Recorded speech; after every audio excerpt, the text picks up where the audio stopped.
Me and Bill are gonna have a pull-up competition. Yeah. The 1931 Ford Maxwell House truck turned out really, really cool. The challenge is making a trailer match the coolness of the truck. Cool, man. We're pretty much gonna build a rolling coffee shop. It's gonna be long. We have a couple builds that are gonna be dropped off this week that I'm super excited about. 1953 Chevy ice cream truck. Definitely not much going on there for sure. 2012 CTS wagon. So you're saying take the whole front end off and put a new one on. Yeah. Water one. As a business owner, I know I gotta keep them bays full. Tack this one real quick. Oh my God, man, what a combination, brother. I'm Bill Carlton. I built my first truck when I was 16. And ever since, me and my guys have been out here creating with our hands. Building the biggest, lowest, baddest custom trucks and cars in the game. People don't come here for what they need. They come here for what they want. This is Texas Metal.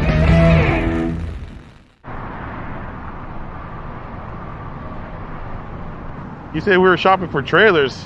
Look Yeah. at the trailer land. Yeah. You know, they got a whole lot to choose from for sure. You know, after a whole lot of work, we got the Maxwell House truck looking really, really good. But the problem is they've sent us a huge grinder, huge roaster. I mean, there's not enough room in the truck to pack all this stuff. So to save a lot of time, I'm out here at Nationwide Trailers. Bill, how's it going? Hey man, Carlos? Rudy, Nice how's to it meet going? you. hopefully they have something in their lot that we can use and to build off of. How can we help you? I see you looking around. Man, we got a custom build in the shop, a 1931 Ford. It's Ford Maxwell House. The coffee company? Yeah. Oh, sweet. We're building a real cool truck. We put a diesel engine in it. Of course, lowered it with new wheels and tires. It's a dually with the stake bed on it.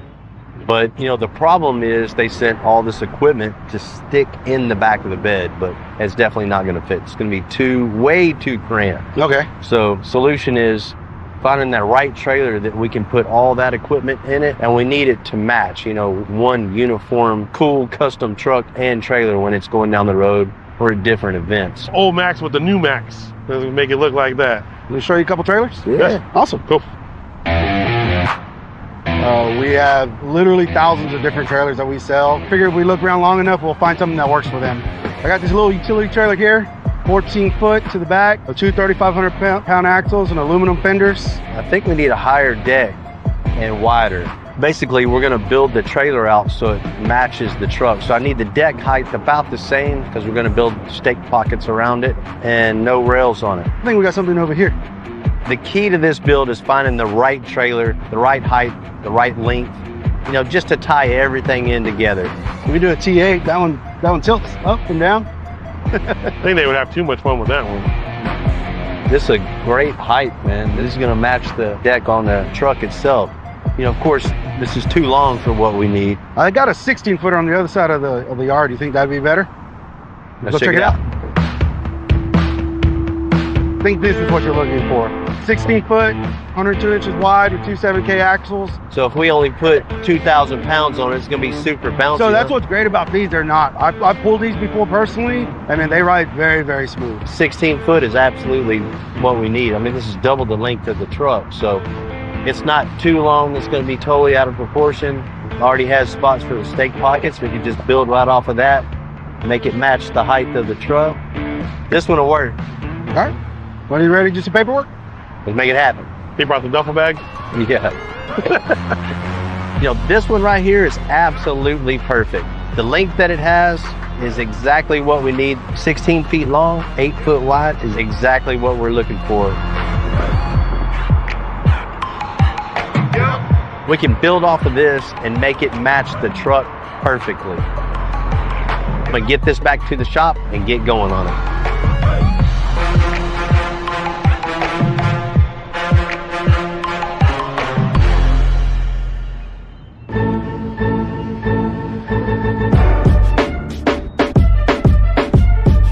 You know, some projects are in and out. Some projects, you know, they take some figuring out. You know, old Max just turned out really, really cool. Now the challenge is making a trailer match the coolness of the truck. Making it one cohesive unit, so it doesn't look mismatched. That's the whole challenge of this project.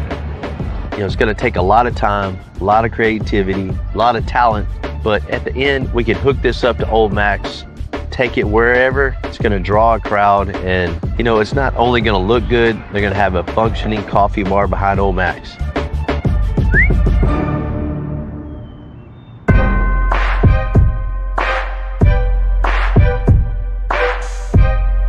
I like your trailer. Mm-hmm. That's a heavy duty trailer. It is. Just got finished up with the Maxwell House truck. Man, I love how it turned out. But, the only issue we have, that huge antique roaster that they sent, definitely not fit in the back of that truck. Me and Carlos just got back with this to solve that issue, to put everything that Maxwell House wanted in the back of the truck on this trailer with way more room. I mean, we're pretty much going to build a rolling coffee shop on this.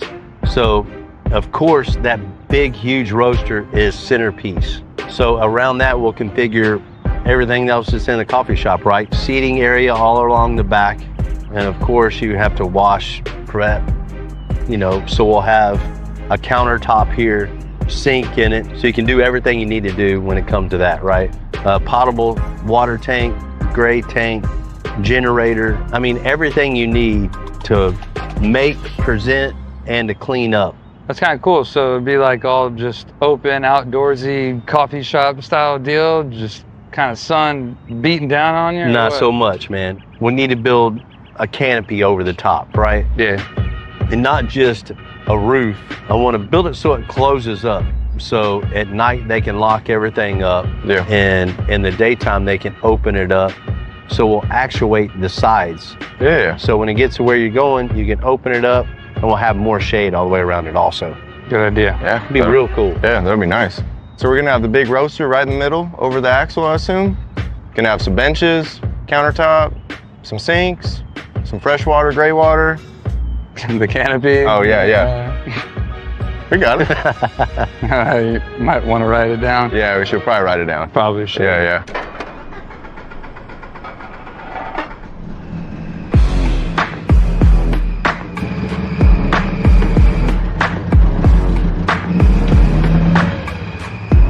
Of course, the well-built trailer, it's definitely gonna do what we need to do, but first things first, we gotta start chopping it up a little bit to whittle down to the part that we actually need. So we're gonna get rid of a couple pieces off the back, took the wheels off just to get it lower, easier to work with so you don't have to step up and down all day long. And then we're gonna get going on it. We're gonna cut off this back rail here on the rear of the trailer because it's not gonna be needed anymore and it will not be used. Watch your toes.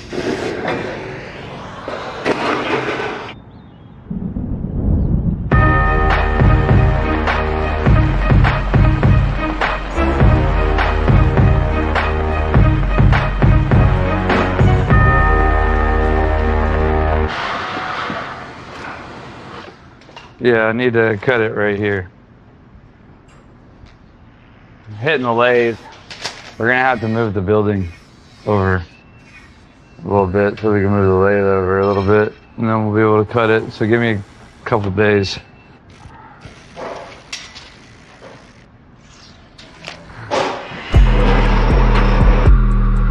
So I'm cutting here some 1/8 inch 4x4 square tubing. These are gonna be our uprights for our trailer. This is what everything is going to be built off of. This is going to be our main structure for our canopy, for our entryway. We're going to build our back wall off of this, our countertops, literally everything. Nice. We'll make 6 of these. 4 of them will be the same, 2 will be slightly different. They're going to be in a different spot. Grab a couple of nasty rags and just start cleaning them. Oh yeah, these things all earled up. All right, these 2 here are for the center. They're 7'2". The So- 4 are 7'6" for the corners. Oh, okay, yeah, because it goes up over the fenders. Okay. Probably end up cutting that rail out, huh? No, we're gonna French it in around the rail. Just slide it down right on Yeah, there. we're just gonna cut it. Bill wants to French the corners of these into the trailer. So torching the side of the trailer, or just setting these on top and only getting a weld on the base. We want to get a weld all the way around every corner. So we're gonna go down 6 inches on this, cut 2 inch out. French it to the corner, tack it. I'll let you know when. Yeah, right there. Get every post up, make sure everything's square, level, true, and just bam, bam, bam, knock them all out. I think if I put some pressure on it like that, make it touch, then we'll be good.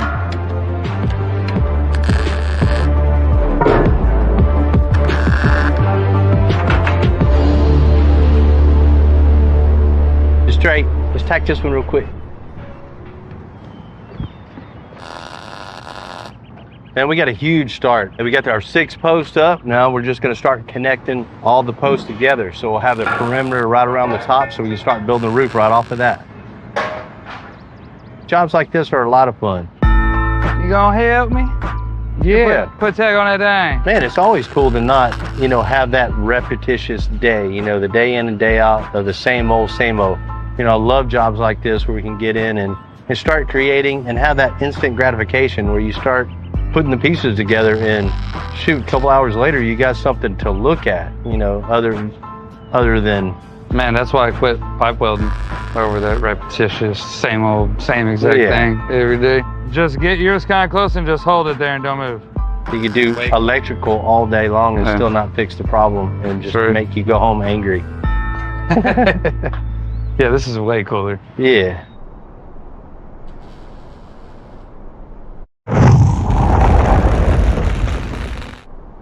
What was this again?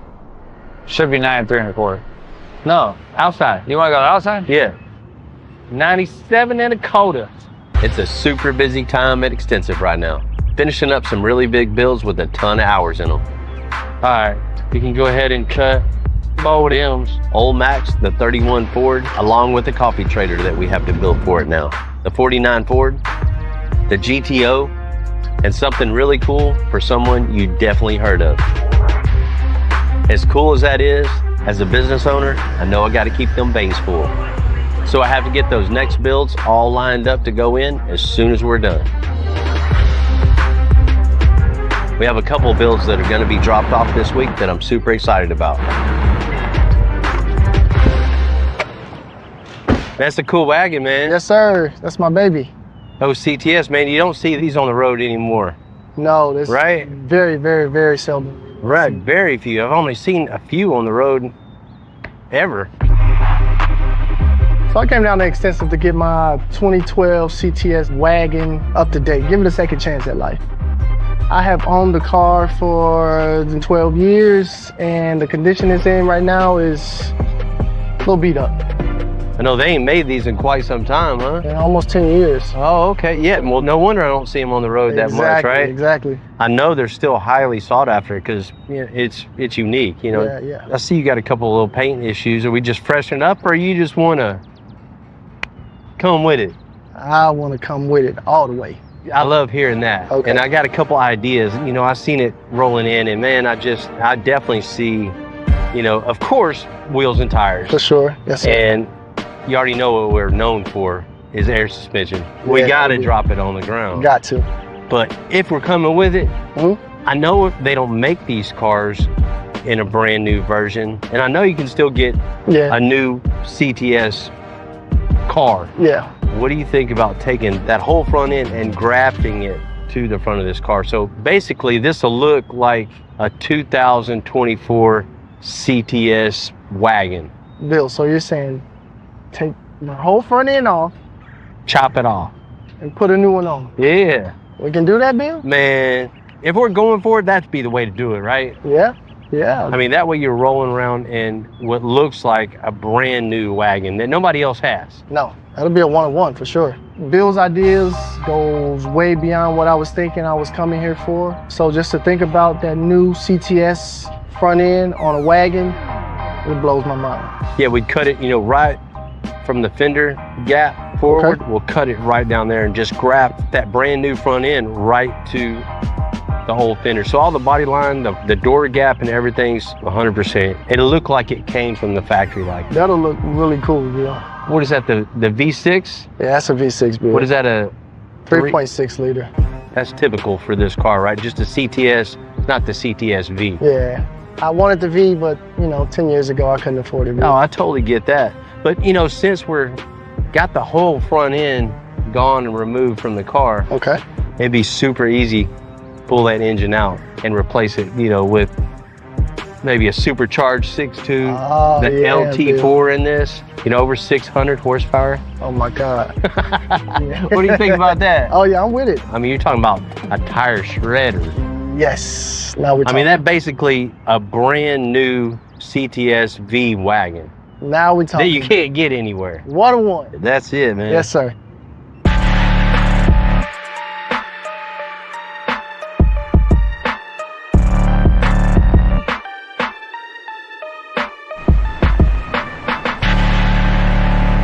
Yeah, it has to be right at the end of the tubing. So, I actually like that, right? I want a curved roof on the coffee trailer. That way to kind of match the roof of the truck, and then we can put a canvas over it. First up, we're gonna have to roll all those square tubes. All right, we got some 1.5 inch. This is gonna be for our top canopy, and this is gonna hold whatever we decide to put up there. Rolled a couple of them so far. We're gonna keep on rolling.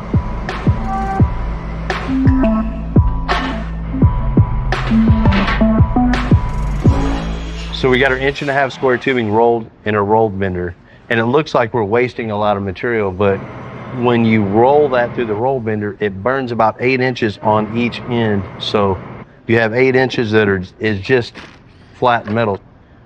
We just transferred the measurements off the trailer onto the table, and we have our exact dimension of how to chop this out.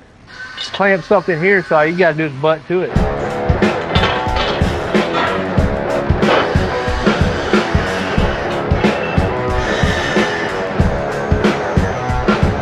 All right, so we rolled all this 1.5, got it all cleaned up, trimmed up, everything's looking good. We're ready to go throw it onto the top of the trailer now, get them lined out where they need to go, and then we can really start seeing this trailer come to life.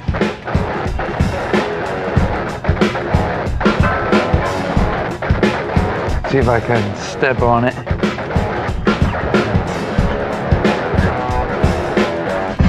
So right now, Jamie and I are laying out every one of these ribs that we've rolled, and we're just trying to match them. We want them all to have that same shape. Yeah, no, that's good. At 16 feet, we can start laying out our marks. We're gonna go every 15 inches. We got 16 feet, we got 13 ribs. We're gonna lay them out on center. We'll get them all straight like that. That looks pretty good like that. We like the way these are all laid out. They're all in place. We'll tack them, and then we'll have a roof.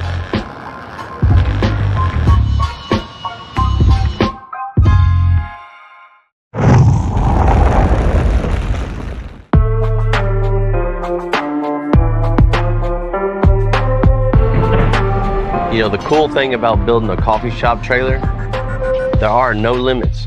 We can build pretty much anything. I have it in my head what that's gonna be. But as we go, we can make those little changes to make it cooler and cooler. Now that we have the frame up, we're gonna make those windows that actuate up. So we got some 2x2 16 gauge square tubing. We're gonna build a perimeter frame on the inside of the trailer walls. We're gonna line these with canvas, so when you're going down the road, you can have the trailer all closed up. And then when you get to where you're going, we're gonna actuate these so it comes up, so you have even more shade all the way around the trailer. So it's gonna be pretty cool. Little C-clamp here, little C-clamp up there. We're gonna make 6 of these total, so we're gonna set up a quick little jig on the table so we can knock them out pretty quick. We'll get these all tacked up, welded up, and off to the trailer.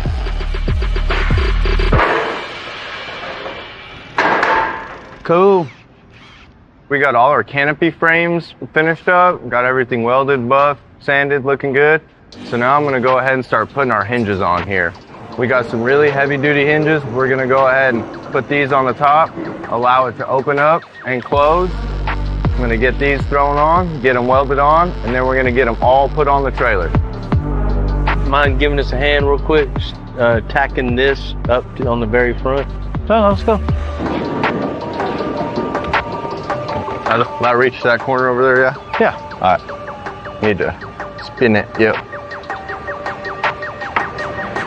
I'll set it down up there. All right. You got it? Yeah. What is it? Knock you off. Cool, man.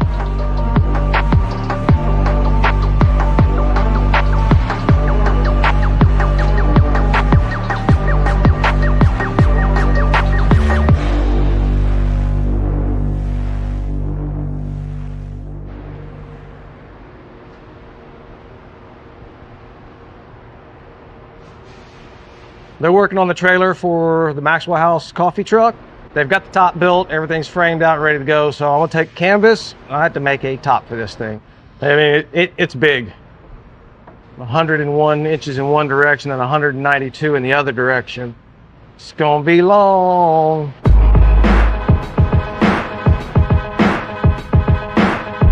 Since the piece was so large, all I'm doing now is just verifying my ends are square. Once I got it all squared up, I got to roll out another, get them cut exact the same size, then it'll be time to start sewing them together. Fantastic.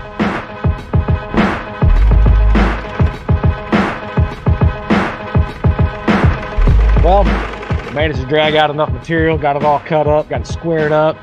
Doesn't look like much, but it's ready to go. It's gonna be a lot of work, so get it over the trailer and we'll move on to the next step.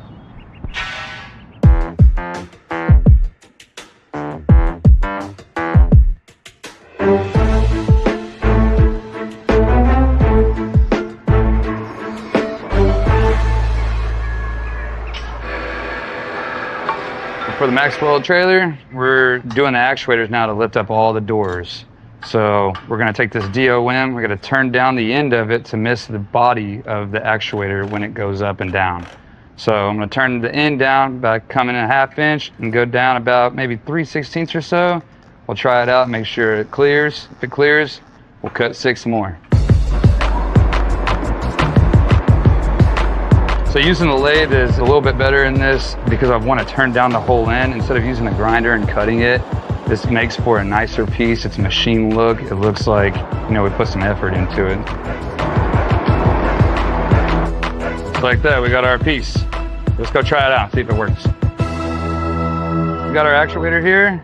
This is how it's going to pivot when it's going up and down. That's exactly what we're looking for there. This bottom bracket here is going to hold the bottom of our actuator. Very important to get this, that one, that one, that one, that one, that one, that one, that one, that one. Every single one of them has to be on the same plane, because if they're not, the door will open in different ways. It's going to get stressed out. It'll try to flex. Nothing will work properly. I can put this guy here, and now we can build off of this top support that runs the whole back of the trailer. Now that we know our measurement from the bottom to the top of this here, we know exactly how long our piece needs to be. Dustin's cutting that over there. We'll get that tacked in. And now it's just a matter of just making it look cool, man. Giving it a little bit of strength, a little style, something like that. I think that looks pretty dang cool. If it was my trailer, I'd be happy with it. So I got this one coped and cut like I want it. I can get it tacked in, and we can move on to the middle. It does look pretty cool, actually. Yeah. This back door is super simple because we made this extra little structure here to be able to bolt off of. We got Jesse to burn out 8 of these for us. All we gotta do is put this guy up here and tack it to the top right there. Once it's all bolted in, we'll test these actuators and make sure it works.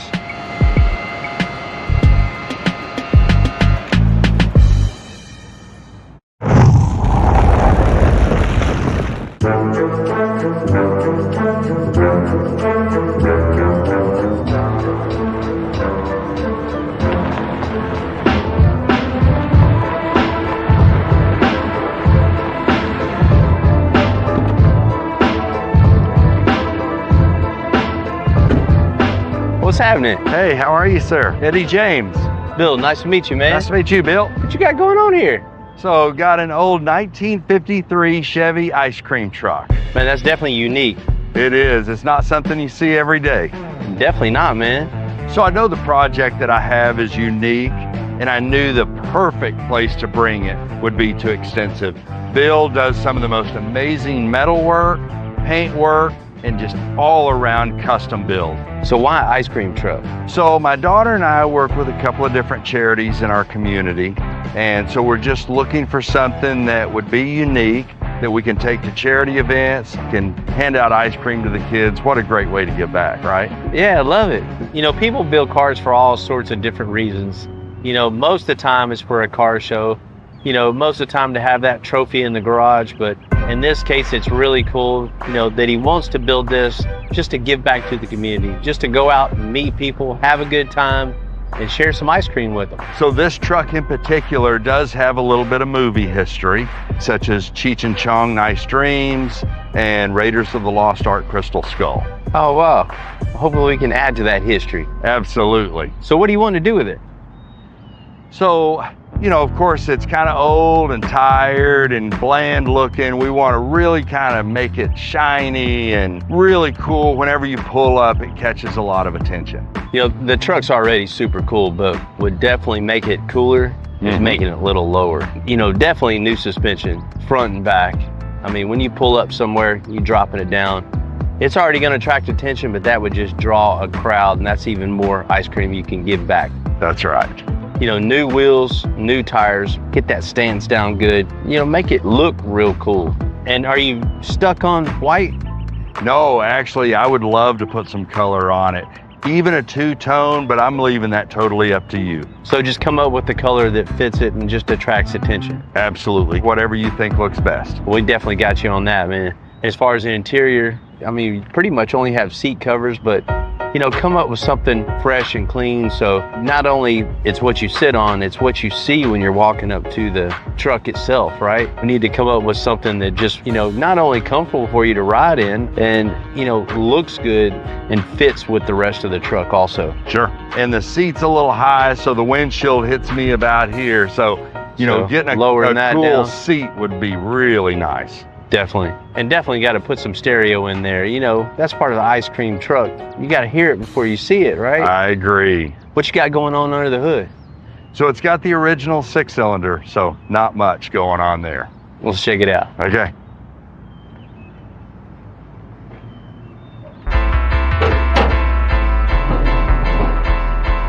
Yeah, definitely not much going on there, for sure.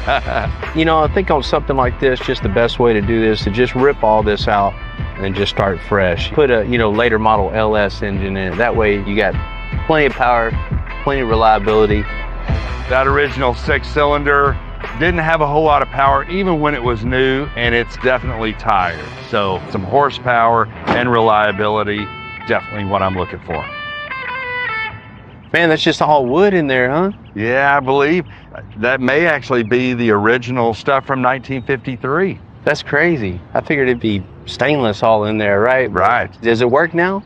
As far as I know, none of it works. You know, I'm no refrigerator guy, but we're gonna figure out a way to make this happen, make it work for you. I knew we came to the right place. Yeah. Builds like this ice cream truck, they just push us as fabricators. And getting them in now, it just gives us more time to figure out that right approach to take them completely over the top. Me and Bill are gonna have a pull-up competition. But we can't get too distracted. We still have a lot left to do on that coffee trailer for the 31 Ford. Come on, dude. We're basically building a rolling coffee shop, so you gotta have a place to sit. So what we're gonna do is build a seating area back here with some storage underneath it. So right now we're gonna lay out how it's gonna look, frame it all out. We'll have some butcher block on top. We're making our framework all out of 1x1 square tubing, so it'd be plenty of support. It's 73 divided by 3. 24 and a half. 24 and 1/2. Yes, sir. We got our counter space. What we're gonna have is a little L shape here. Have a little bit more prep room. We've got some butcher block top. I think it'll all look really, really good with the same stain all throughout. Where I have our cabinets underneath there so to hide all our water tanks and plumbing. You know, they'll have some storage under here too.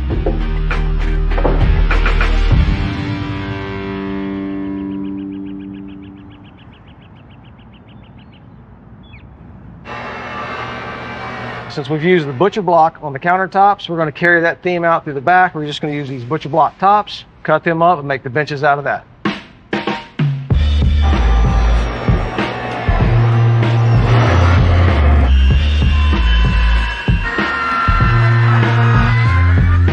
What are you doing on the board? That's going to be the guide for the router bit. We're going to put that right on the line and then flush trim to it. Okay. That's what this is for, double-sided stick tape. That'll guarantee that we have a perfect 45-degree miter in the corner. These blocks are so thick, it's hard to get a saw to run through. You try to go through with a jigsaw or something, it'll walk. So we're just going to give it a good clean cut with a router. Perfect.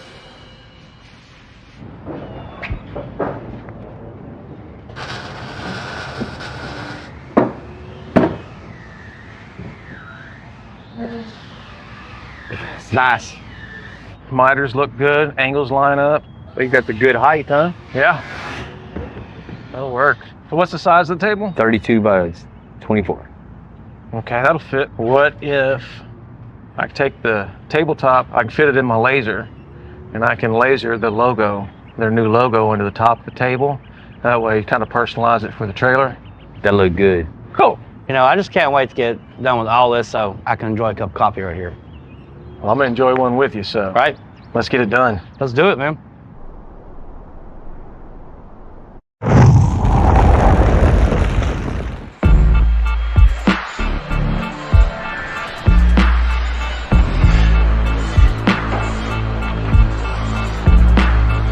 Yeah, it's a big moment right now. We got a whole lot accomplished on the trailer for that 31 Ford.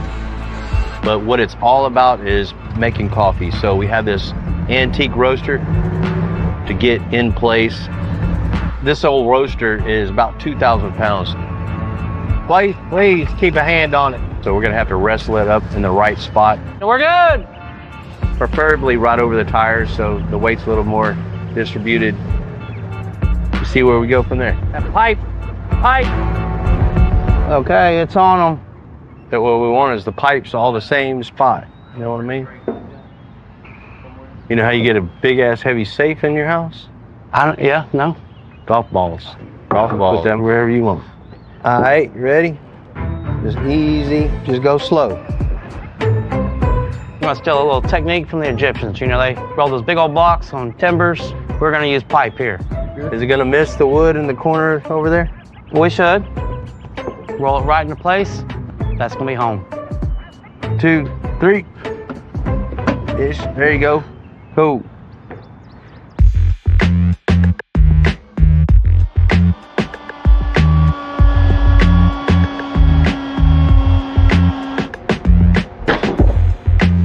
I'm working on the tabletop for the Maxwell House trailer. They sent over a file of their logo, so I'm going to take that and get that imported. I got to do a little cleaning up on it. As you can see, there's a lot going on here, mainly in the coffee cup and the drip. I'll get it scaled, sized, get it into the laser, and we'll get it running.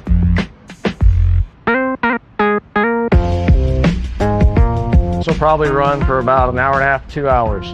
Not anything else I can do with it except for waiting on it to get finished, so let me go get busy and work on something else.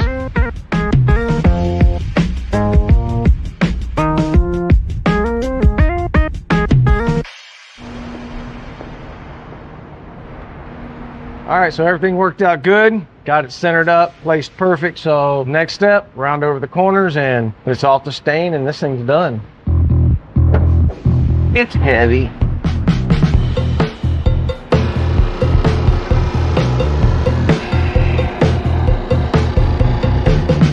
It's too heavy to handle over there.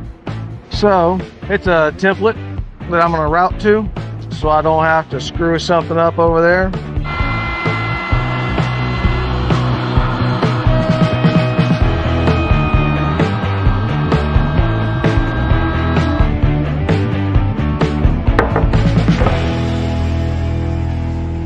That is that.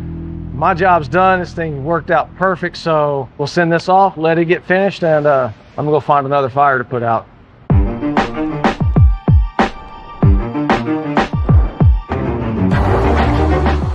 Come over here with it. Sit back.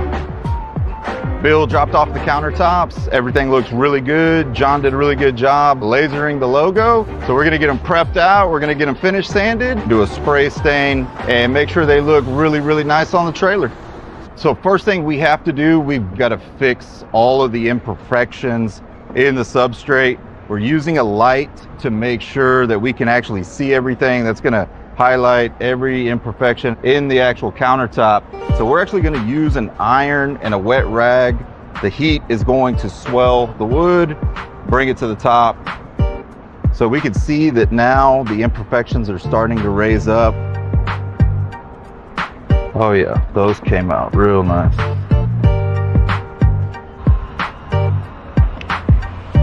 All right, cool. So now that we've got everything dry, this is ready to sand, and that'll be the final step before we go ahead and stain.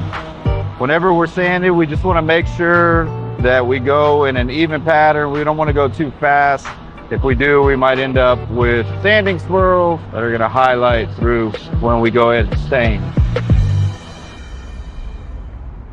We've got our clear coat picked out. We're gonna make a stain. It's important that everything is 100% food safe since they're gonna be serving off of this, and that's what this product's gonna do for us. Since this Butcher Block has multiple species of wood, it's important that we actually use a spray stain so everything's uniform and looks consistent.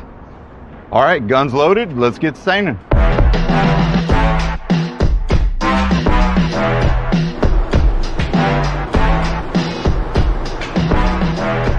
Awesome. Now we've got everything stained. We're ready to put the food safe clear coat on top. These countertops are going to be well protected for years to come. We've had some great builds together. We've had some fun ones. We had some really challenging, and we've had a lot of Overnight scenes. in the butt ones too. And that's what's cool about what we do around here. It's the wide range of everything. We'll build a car for Earl Campbell, and then we'll build a motorcycle trailer. Something totally out of character. You know, it's not really a vehicle, doesn't have a motor, but come to the guy, we're gonna build it. The barbecue truck, Yeah. like the tanker truck, we turn it. I'll strap me inside that thing and then pop me over. Yeah. Definitely one of the favorites was the buggy. You had this idea. We had stuff mocked up with flat bar and chipboard. Yeah, just building it completely from absolutely nothing. That's there. right. Boom, before you knew it, we had a cage on the table and it just started coming together so fast. One of the great things about working here is seeing what he imagined just start coming to life, and all the hard work, the late nights, all that stuff goes right away when it's done.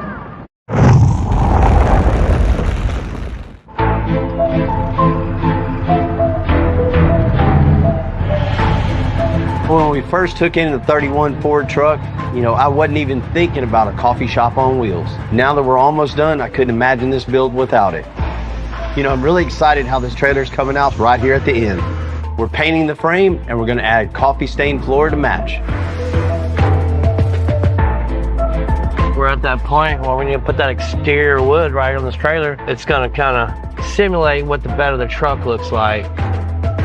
Once we get this canvas on it, it's gonna tie everything together. We're gonna have our roaster in here soon. We're gonna have our grinder, countertops on it, sink, coffee table. This thing's gonna be something.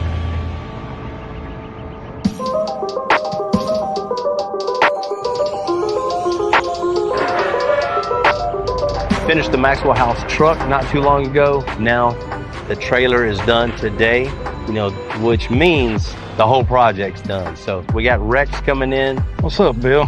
Feels like it just seen you. Hopefully he kept a secret on the truck. Ready to see you, bum. Let's go check it out. The anticipation of waiting on this thing has been crazy. Been wanting to tell everybody, but definitely keeping a secret. More than ready.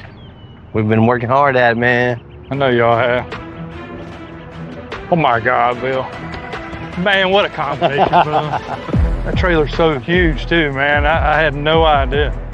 Love the wood on the side, matches the truck. It looks good together. Man, it does. Got some wheels on that thing too. Huh? Bill, I'm blown away. I'm blown away. The people in Jacksonville are gonna freak out. Shoot, anywhere you go with this, people are gonna freak out. Yeah, matches old Max perfectly. You could tell it was Maxwell House just by looking at it. Man, this thing looks so cool all together. You never see a 31 Ford 1-ton truck anywhere.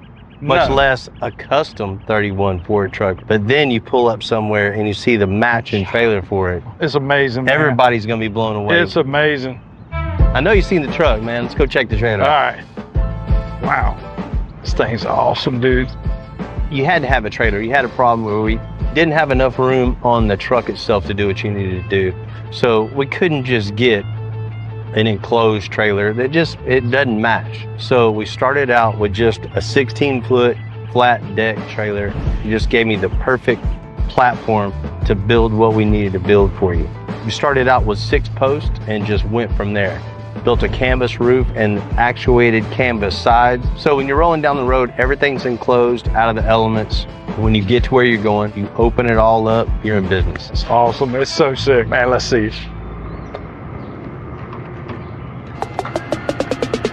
Man, I know when we roll up to a car show and start opening this thing, people are going to be wondering what's in there. Rex, I see a lot of business trips to the car show for you. Oh, yeah. For sure. That's it. Seeing that trailer, seeing the doors all opened up, seeing that big coffee roaster, grinder, so it makes you want to go up in it, see what it's all about, check it out. Maybe even get a cup of coffee. Man, this thing's awesome, Bill. Love the woodwork. Everything goes together with old Max. Got the roaster and grinder. Got some tunes. Yeah, man. Everything nice and open up, man. This is crazy. We built all this cabinetry up front. You know, it's all that in the kitchen sink, right? You know, you have your potable water, your gray water tanks, hot water heater, everything is all under here that you need. Generators putting out 225 for that big old grinder. Got your roaster going. Can't believe you got the big piece of equipment in Right. there. I know that's a heavy roaster right there. Man, it is. It's over 2,000 pounds.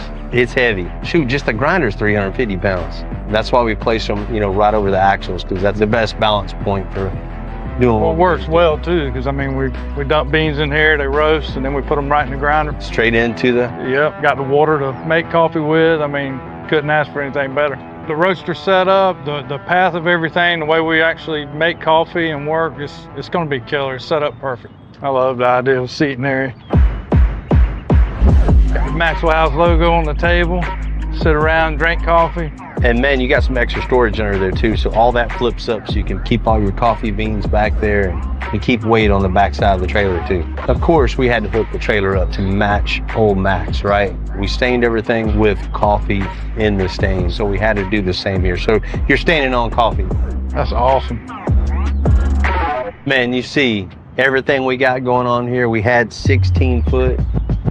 And it's still just what you need. There's no way all this was gonna fit and work in the back of the truck. So we had to build you a custom trailer on this. Always say, not just me, it's everybody at the shop making projects like this happen. You know, I appreciate each and every one of them. And I appreciate Maxwell House giving us the opportunity to build it for them. Man, I just love how everything turned out. You know, with this, with open air, people are just going to be smelling that coffee. Whatever event you go to, man, we got you hooked up. And I know you're going to make a bunch of coffee and a bunch of people happy. They're going to be blown away, man. It's awesome, man. Love it, dude. Thank you, my man. Glad you like it. Let's go work out some transport and get it to you, yeah. All right, sounds good, man. Rob, what's up? Vanilla Ice? Cover's blown. Oh, man. He wants this 23 F350 sitting low. I need this thing to be the street sweeper. Do a special order with the Godzilla motor, so we'll be somewhere in the 7s with this on it. Oh, yeah. We're gonna be bagging this truck a little different than we normally do. We're gonna put electroluminescent paint on his logo and make this hood light up. That stuff pops. Now it's time to cut this thing. Those 4 inches we took out will just be our little secret. We're gonna turn all the chrome that's on the trucks into gold. I'm gonna bring something to Florida that they ain't never seen. Dude.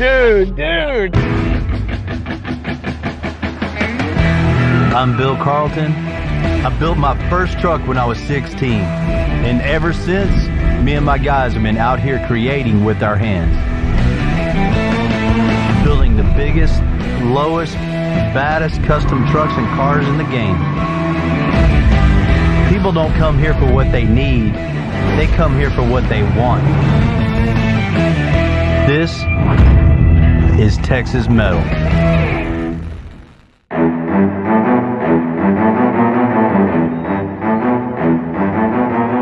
got shirts coming in. We got a new design coming in also, so it'll be good. Getting up for the winter. Hey, what's happening, guys? You must be Bill. Man, I am, man. How you doing, brother? Man, Rob. I'm doing good. Good to meet you. What's up? Vanilla Ice? Oh, my color's blue. What's up, bro? Good to see you, Bill. How you doing, man? Man, I'm great. Hey, man, I'm a big fan. Yeah, I appreciate it. Same to you, man. That's why I came to see you. You know, we've had a long list of people coming in and out the door, the average Joe to huge celebrities. But today, Vanilla Ice coming to the door is really something special to me. You know, I grew up on this property listening to his music, so it's pretty cool to have him come through the front door today. Listen, man, I got a problem. Yo, he'll solve it. I know that's right. I got a stock, brand new Ford Dually Platinum, and I need it to go fast. I need it to look badass. I need your touch, man, your passion. I need this thing to be the street sweeper. Man, let's see what you got. All right, let's go. Bill is a freestyler, and I like that about him, because I collect cars. So for me, it's a big thing, you know, to come out here and have my truck custom done. I think I'm in the right place here, Texas Metal, you know. I'm gonna bring something to Florida that they ain't never seen. All right, well, there she sits. Not much, I mean, it's a nice truck, you know, for a stock truck, but she needs some work. 4x4, huh? Yeah, they don't sell them anymore without that. Oh, yeah? Yeah. So what's drawing you to this dually? I do construction, so I pull excavators and all kinds of equipment, and I might load this up with some drywall, but I want it to be a show truck, nice truck, but something I can also go get, you know, construction Still equipment. use it for work. Still use it for work, yep. You know, I love that idea. I mean, you just don't want something sitting in your driveway just looking good. You still want to be able to use it, and that's it. I love that aspect for sure. I mean, what do you think about seeing it down a little bit? Oh, 100%. You know, yeah, you got to set that thing right, but will it be able to hold the weight? Oh, man. You know, we'll get rid of all the leaf springs in the back and build a big, heavy 4-link so you can put all that power to the ground. Man, Rob, on this, we got to do air suspension. You got to have that adjustability. You got to have that ride quality. Yep. And you got to have that ability to pull an excavator or cinder blocks, whatever it is. I do, yep. Having that adjustability of that air in the back to control where your ride height's going to be is most definitely a must on this. That's what we need to do, man. Wheels and tires is most definitely a must. Oh, yeah. Some 26s on it. Yeah, you know, I know you know the wheel setup. That's important because, you know, you can make it or break it with the wheels and all that. So that's it. Got to put some showcase wheels and tires on this thing. Any accent colors you're thinking? Gold. I'm a gold fan, man. Man, I'm a gold and black guy. You like that? Oh yeah, for sure, man. I just want to turn it into some butter, man. You know, make this thing be where, you know, you turn the corner and people are like, whoa, whoa, whoa, whoa. Okay. I mean, there's 100 trucks sitting there and then this one comes walking in, you know, that's right. The one. One thing I really want to see is what's underneath the hood of that thing. Let's see what we're working with. Let's have a look. They came out with this new motor, the Godzilla, and I know you can put some horsepower on this thing. So this might be a surprise to you. This dually is not a diesel. This gas? It's a Godzilla motor. So we got to take this new Godzilla gas motor, and you're wanting to outrun the tuned diesels. Yeah, it's a challenge. Them diesels go fast. Yeah, man. Challenge accepted. Man, I love it. You know, Bill puts his time, his effort into everything. He's letting his passion run loose, and I just love it. I became a fan of his, and can't wait to see this truck, man, when it's finished, and let him do his magic. Get you hooked up, man. I appreciate you, Bill. Yeah. Let's go make it official. Look out, world. It's not all about diesel.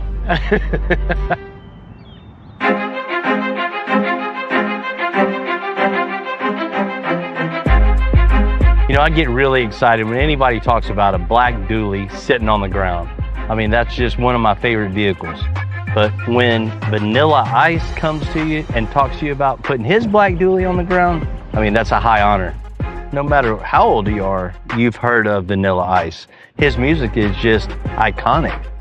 You know, a long time ago, building trucks under a carport on the ground on this property, listening to the radio to Vanilla Ice, I never would have thought I'd be actually building a truck in the future. And I mean, that's pretty cool. That definitely tells me we're on the right track and doing something that people love to see. A big dually sitting on the ground, big wheels, that gets me excited. You know, I can't wait to get this in the shop, and I can't wait for Rob to see exactly what we're gonna build for him.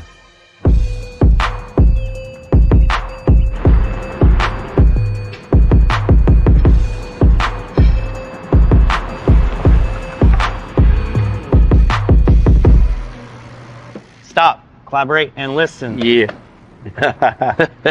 So you obviously know whose truck it is. Oh, yeah. Right? Isn't that real cool? Man, awesome. I can't believe it. A little piece of my childhood comes Yeah. into play. Yeah, man. Rolling in the 5.0, I mean, jam that until the tape was done. He can be rolling in his 350. There you go. Yes. So what we got going on? What we gonna do for him? You know, first things first, we got to get this truck low to the ground. But it's a four-wheel drive. Ooh. So it's got a straight axle on this, and we're limited on how low we can go because the oil pan sits over that, right? Yeah. So we'll get as low as we can go. Once that's determined, a big 4-link in the back, big bag, so he can haul whatever trailer he wants. This will handle it.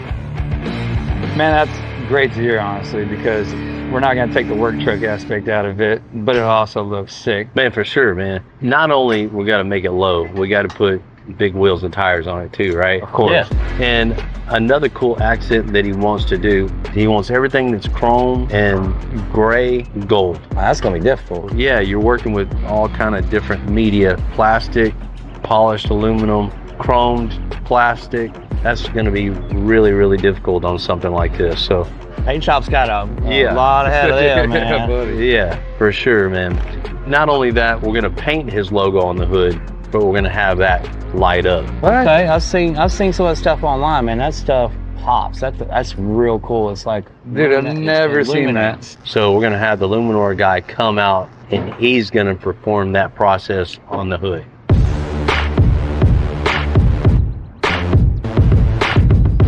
You know, once all the color's done on it, he wants some more power too. We're gonna add supercharger. Man, that's gonna sound good too. A little whine, a little whistle. Ain't nothing like a dually leaving 4 black marks. Right. Yeah. That's what gets you excited to come to work, right? Definitely. Yeah. Y'all ready? Yeah. Yes. Let's get it.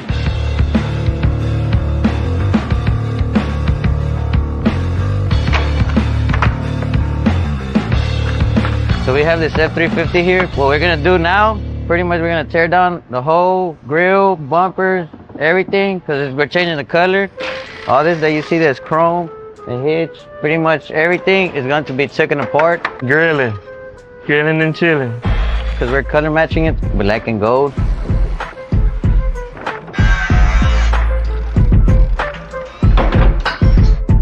Let's go. All right, go down, start going down. Right?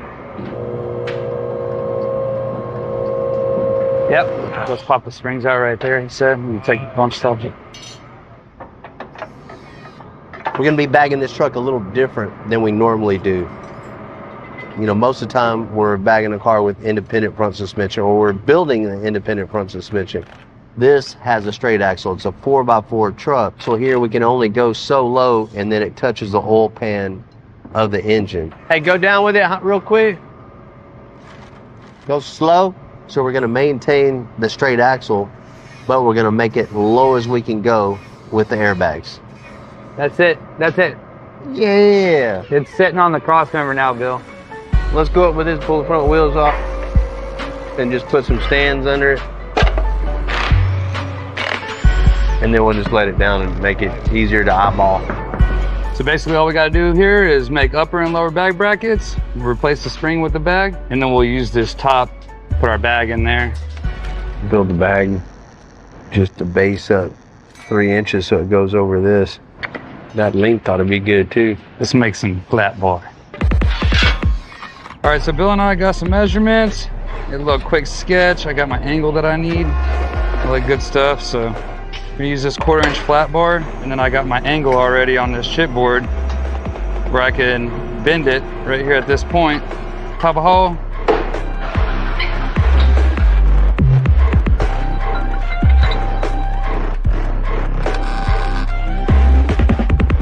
All right, now that I have the lower bag bracket tacked in place, I can start boxing this thing in, gusseting it up. We want to leave an access hole in the back here to where we can get to our bolt hole, and also to where we can bolt in the bottom of our airbag as well. I know I got 2.5 inch flat bars, so I'm just gonna box the back, make a cool little gusset for the side,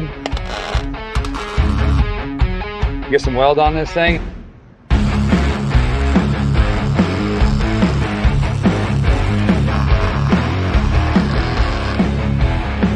And that will be our bottom bag. I got 1 of 2 done, and then I can start building my upper bag bracket now.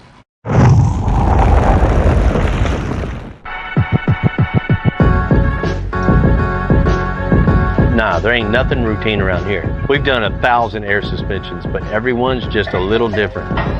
To get Rob's 2023 F350 Platinum sitting low, we're gonna put our bags where the springs usually sit. So we got our pipes cut. I got a couple measurements, cut them 6.5. Got a little donut here that Jesse cut out for me. So we'll go something like this here. I think that's gonna work just fine.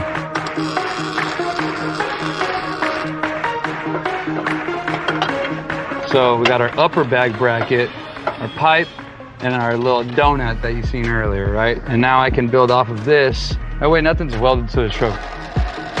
I'll just make 1 bracket here, bolt it in, this will connect it to the truck. There's no need to weld anything if we can do it this way. So this is gonna be plenty strong, it's not going anywhere. All the force is pushing up and down. So this is gonna be perfect for what we got going on here. Oh yeah!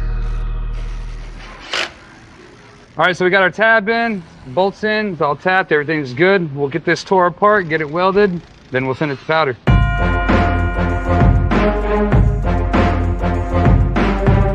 This curve isn't bad.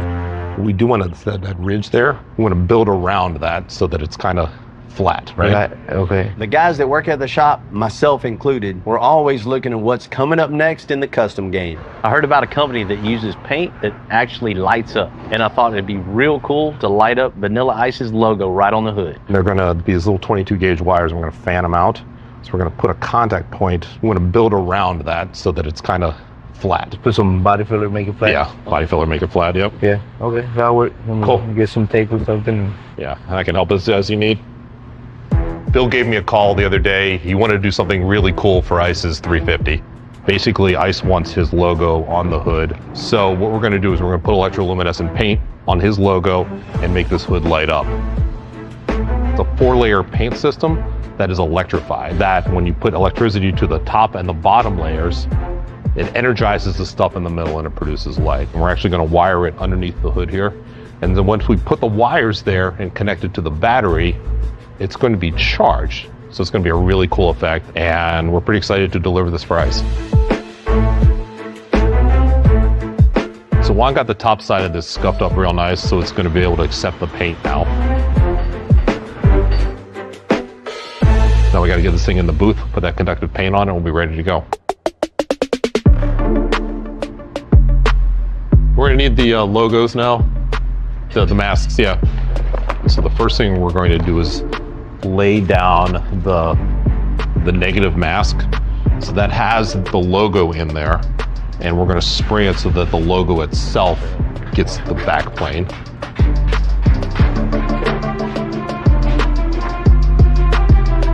Yeah, like right there. So it's straight, so over where we need it to be. Yeah, that looks straight now. Let's lock it in. So basically, when we put conductive paint in this area, that's the area that's going to light up.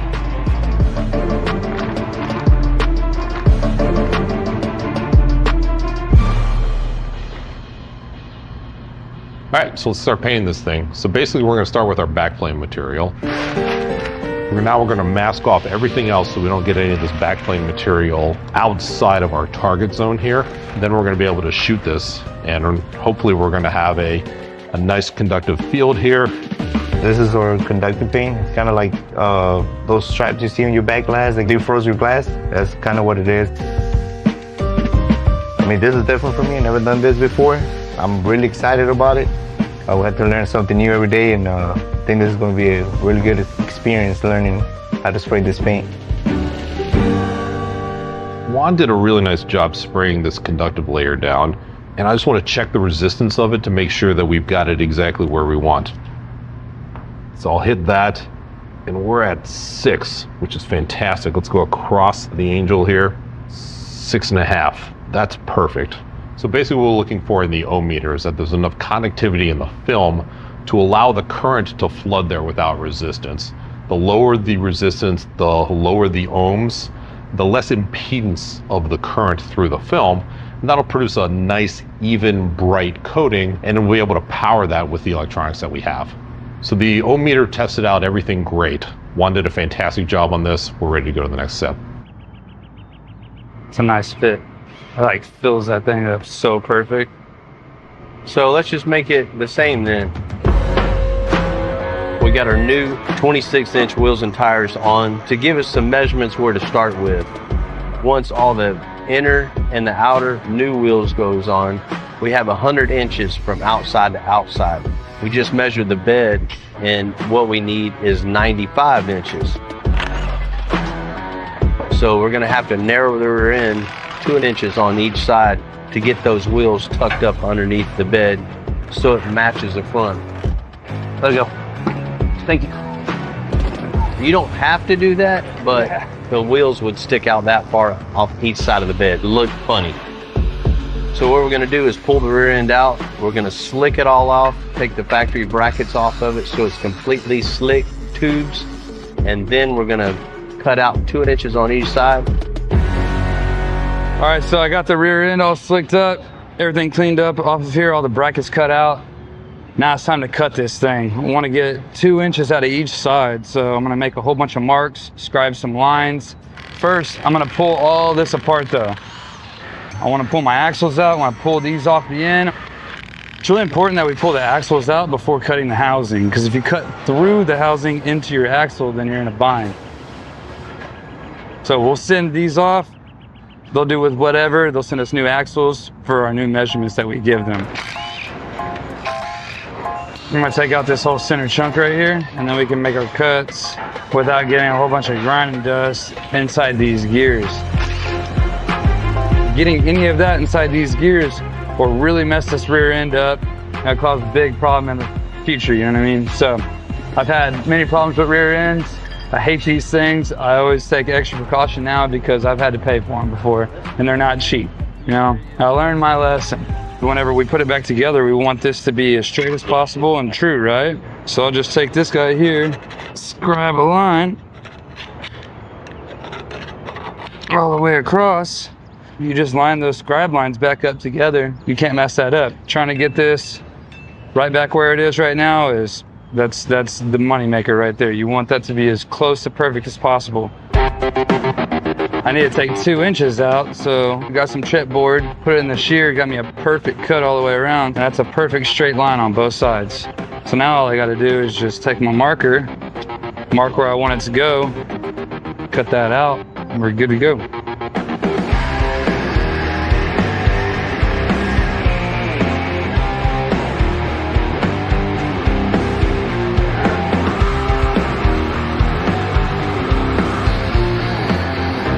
So we got our 2 inches cut out, both sides. So we're gonna go ahead and bevel this edge now. We'll bevel that edge. It's usually about 30 degrees or so. You know, you want half the thickness of your metal is perfect. You know, getting that root in there and getting all that weld in there and then grinding the top, you have all that weld in there, you have all that integrity. You don't ever wanna just butt that up like that because that's not gonna do anything for you. In a matter of hours, this thing will snap off and you're in a world of trouble. So cool, we got our 2 inches out, everything's beveled. All we gotta do is just get this thing mated and we're good to go.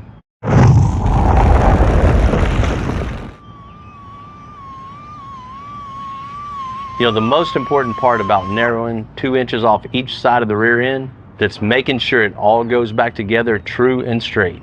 If you don't, it's gonna create a ton of problems. So we had an alignment tool made to make it 100% true and perfect. So I got a window here, I can see my scribe line. I can see the scribe line on that one, we can still line it up good. How this works is basically like a little jig, right? And I got these window cutouts where I can get my gun in there and get 4 good tacks on there. Double, triple check my work.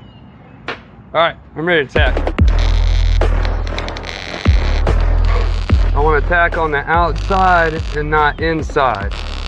Oil fill, we call that a bridge tack. I got a pipe welder background, so I did this for a very long time, so that's the way it's done in the oil field. That's the way we're gonna do it here. I used to be able to do root fill and cap on a 4-inch joint in like 27 minutes. We do like 11 to 12 joints a day. Anything under that, they can can your ass. Now this is a good way to check your work here. You put this guy here. We know that this is straight, right? It's a ruler. You draw all your straight lines off of this. So put here, if you see no gaps and no inconsistencies, then you know it's true all the way through, right? We're ready to throw a MIG root in there. So the root is your first initial weld, right? That's going to mate the two together. Once you stop, you grind the end of the root. You see that in there? You see how it's blue? It's paper thin, and you want to tie into that root. You overlap it, and you keep it going. You're gonna start up, that heat is established, and then once you get through, it's just gonna fuse through, burn through. You go about a quarter inch past that. That's how you do a tie-in. And now, we crank our machine up, a little bit more wire. Jamie, need your assistance. I'm gonna start here and roll it as far as I can that way, and then once I hand it off to you, just keep on rolling. I'm not gonna stop.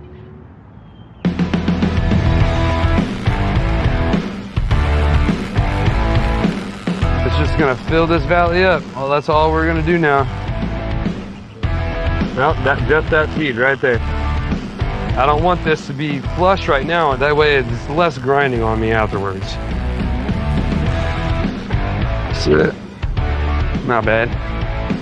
I'm gonna weld this side before I grind. That way I just grind both of them at the same time.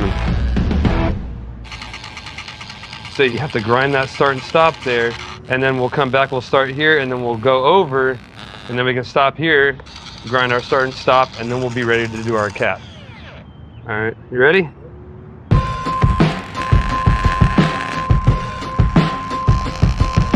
That's it, buddy. Thank you so much. All right, cool, so that's our cap. We're all done. We'll let it cool down for a little bit. We'll get the grinders out. Slick this thing up, get the belt sander, make sure it's all smooth, looks pretty. Then we can slide it up underneath the truck and start building our 4-link. Those 4 inches we took out will just be our little secret.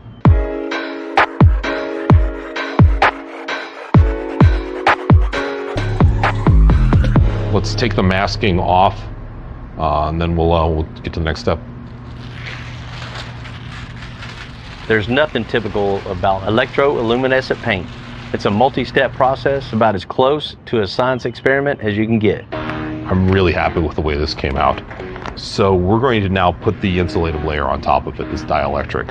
And what this is going to do is hold the charge that we now have that's going to flood into this angel area. So we want to make sure we get a good heavy coat over the electrified areas, because that'll prevent burning through. We're creating a capacitor there with the two plates. We want to make sure that they don't touch each other. So this is the thing that protects the paint job. So that'll be a nice base for our color layer, which we're putting down right now. So we're going to do this under the black light. And the black light will tell us that we have just enough material down so that we get a smooth and even color. We don't want to be too heavy with this layer, or else it'll block light. We want to make sure we get it down even and consistent, good coverage all throughout, but as thin as possible. So we're going to be able to know that we get a good consistent coverage, a good even cover when it lights up. That looks fantastic. Good job. So now that that's dry, we need to put the transparent conductor on. But in order to do that, we actually need to put a bus bar around it first. But what a bus bar is it allows the current to flow evenly around the entire perimeter of the object. So we're going to make sure we're going to put this conductive paint right on the perimeter of this, spray it up, feather it to the outside. We're going to check our connectivity just like we did for the back plane. Once that's done and dry, then we can light this thing up.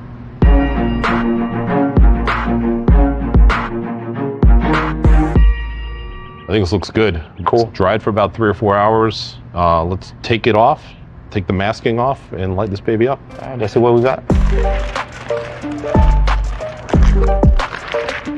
Contact points look real nice. So we're going to spray this with our conductive top coat, with our transparent conductor. Nice thin film on it. But before we do that, we have to check continuity. Make sure that there's no continuity between the back plane and the bus bar. If we do, that means we have a short circuit and there's a problem, and we have to fix that. 0. We're good. Second thing we have to do is we have to wire up these connection points, and then we'll be able to then wire this thing under power, spray it, and we hit it with the heat lamp, then it's gonna light up. And it's gonna be spectacular. All right, you wanna do edges first, okay? So go around the perimeter of this, and then cross coats them in the center. Okay. Go, I'll cure it right now. There we go. Now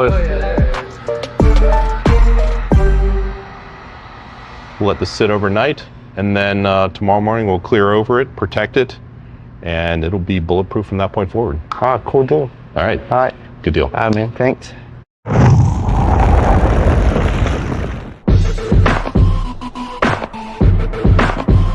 We got the rear end narrowed on the 2023 F350 Platinum and put the axle housing back under the truck.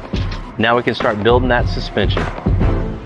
Usually what we'll do is we'll make our hangers and then I'll run to the rear end, right? But since we have all this extra going on and we can utilize this, we're gonna use this for our upper and that hanger for our lower. It'll be a little bit different than most cases. It won't be parallel. There will be one in the front and then one in the rear. And then we'll have our airbag in here somewhere. So with that being said, these holes are all metric and it's all oversized. It doesn't fit what we usually use. Our bungs are for 5/8. This is just a hair over 5/8. So what we're gonna do is we're gonna drill this out big enough to put our DOM in here. The cool thing about DOM is it's super, super strong, right? It starts off as a solid chunk and then they'll send something through it and then it pokes that hole and it pushes it out. There's a heavy wall 5/8 DOM piece right here. Doing this is ideal for everything else that's yet to come. We'll cut this whole bottom side of the pocket out. That way, whenever it articulates and we get that travel down, it's not binding up on this hump right here. This is exactly where it's gonna be. This is where we want it to be, right in line with the rear end right here. So I get my welder, put a couple tacks on here. I'm gonna do the exact same thing to the front. In order to get it perfectly centered up, I'm gonna take my washer, put it on the back side here, put my misalignment and Heims. Now that it's tight, that bolts all the way straight through. There's no way for this to be out of line. And then we'll be ready to start building our link bars. We'll center it over the rear end here. So now, take a quick measurement, go cut some link bars. I slide it over our bung. And you know, if I need a little bit of adjustment, I got it right there. I can go in and out as far as I want. The way I like to do this is split the difference in the shank. So you don't ever want it to be spun all the way out because that's what's holding all the pressure and holding all the weight. Now that we have this tacked in, I'm gonna go ahead and weld this stuff, cap it.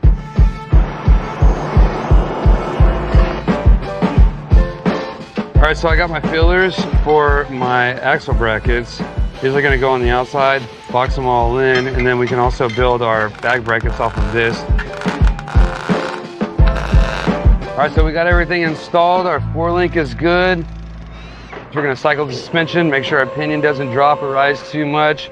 Make sure everything's good. If we need to make any adjustments, we can now with everything just tacked into place. But, I mean, we've done this a couple of times, so pretty sure it'll be all right.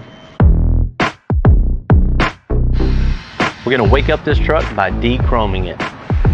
We're going with the black and gold candy paint. Right now we're gonna start mixing up our gold paint for Vanilla Ice truck. Most of the time people wanna color match their trim to match the truck with the color of the truck. In this instant, we're gonna turn all the chrome that's on the trucks into gold. So the first thing we're gonna do, we're gonna start mixing up our lemonade candy. There's 8 ounces of concentrated lemonade dye. We're gonna drop in another 8 ounces, which will make 16. And in this case, we're gonna use a 2-hour direct to metal clear, which is gonna be a very important key to this project to make the candy stick to this chrome and aluminum wheels. So Rob wants a twist on this gold. He doesn't actually want a shiny gold, he wants a satin look to it. The satin look is not a real common request for a gold-plated effect, but that's what's gonna make this truck look different from any other truck out there. So we got all of this mixed up. We're gonna start loading it up on the gun and start shooting all these chrome and all the wheels and get it done.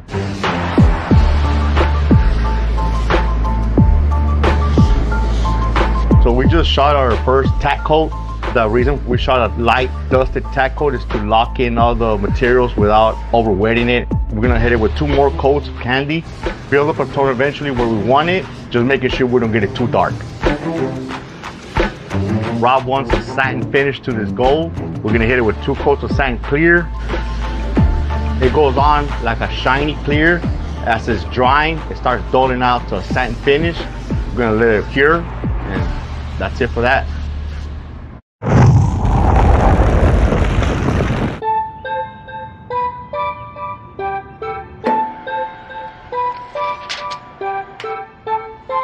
It's 12.5. So I need 18 inches from a wheel whenever it's laid out. Yeah, so I just need to come in 3 inches on both sides. There's always a trickle down on these decisions we make. We finished the rear suspension on the F350 with narrowed axles, 4-link, and bigger wheels. Now we need to widen the fenders to make that bed look like it came from the factory that way. Now you can see with all my lines drawn here, we're gonna cut this guy here.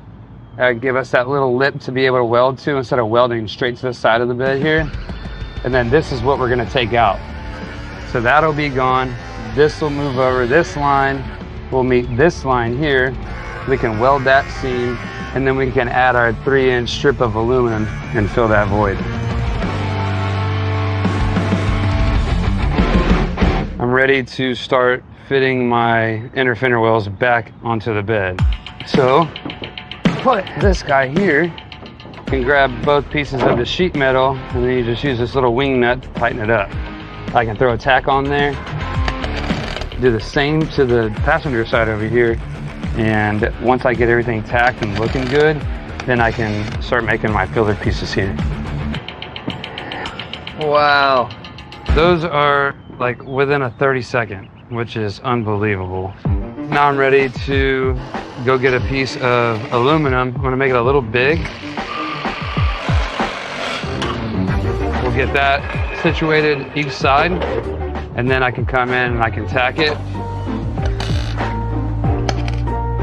I'll get all that tacked, weld everything out, grind it all, clean it all up, reshoot some bed liner on this thing. It'll look like we've never messed with it.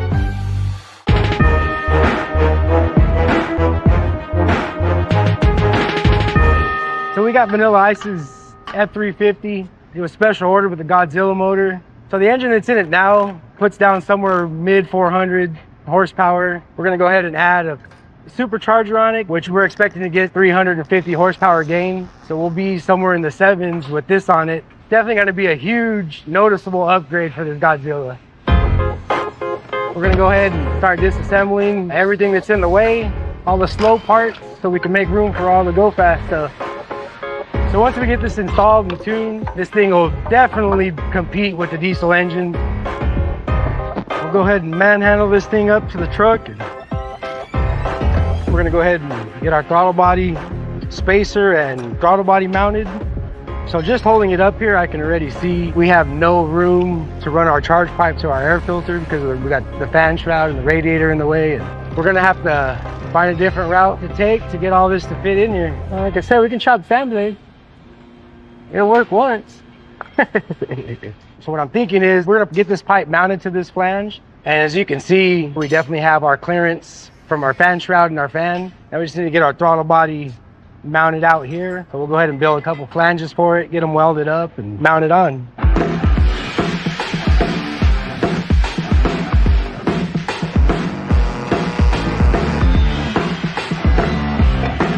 So as you can see, it's all done, welded out. Now we'll walk over to Matt. Look at that, fits like it was made to. What looks good, wasn't the original plan, but we got it to work. Our clearance issues are taken care of. Now we're gonna go ahead and get the rest of our inlet pipe with our filter on it. We just got our air cleaner done. So now we're gonna move on to the next step, which will be our heat exchanger. no mounting spots near it, so I'm gonna have to figure out something to get this thing mounted.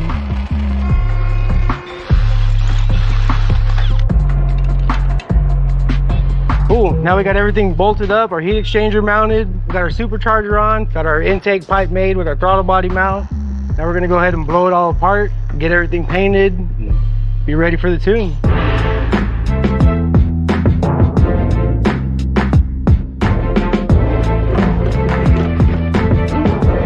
One of the things Rob wanted to do is he wanted to incorporate his logo into the inside of the truck. He wanted it embroidered on the back seat on the armrest. Got it all worked out. Everything looks good. So get it on the truck and get it out of here.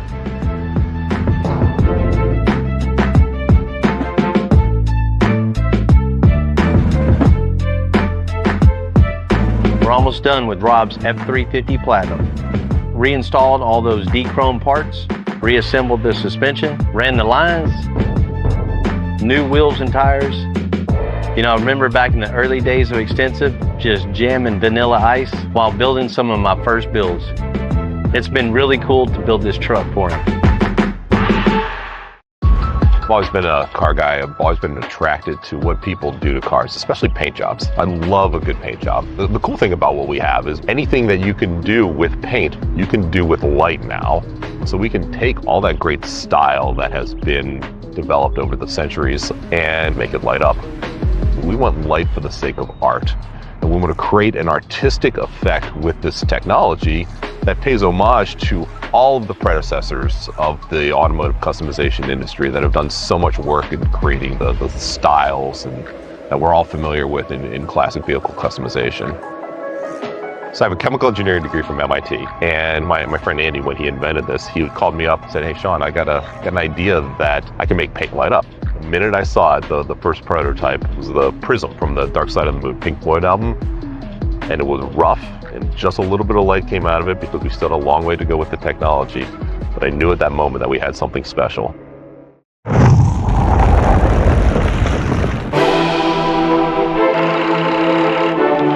You know, one of my favorite trucks is a big black dually on the ground. And today, that truck is finished. I've been marinating in Florida, just waiting and anticipating, to see my truck. He said it's done, come get it. I booked my flight right away. Can't wait to see it. Hey, what's up, Bill? How you doing, bud? What's up, Rob? You good? Man, I am. It's a good day today. I'm excited, man. It is a great day. Man, I'm ready to show it to you, man. I'm excited too. Come on, man. I'm a kid in a candy store. Let's see it. Let's check it out. Check out some candy. Oh, my God. What? Dude, look. Yes. I could pull this up for any car show. You could go to a truck show, you could go to a lowrider show, you could go to a 4x4 show. It qualifies for everything. And I could pull my boat down the street. Come on, man. We do all right? God, bro, this is amazing. Look at it. Damn. You wanted something real nice, cool truck that you could still use at the job site, right? Yeah. So first thing we did is tore out all the suspension and we got it down all the way as far as we could. Put some big airbags in it so you can haul whatever you want. Took out the leaf springs and replaced it with a huge 4-link. Ah, that's how you got it to drop like that. Nice. Yeah, my boy Ryan got after it.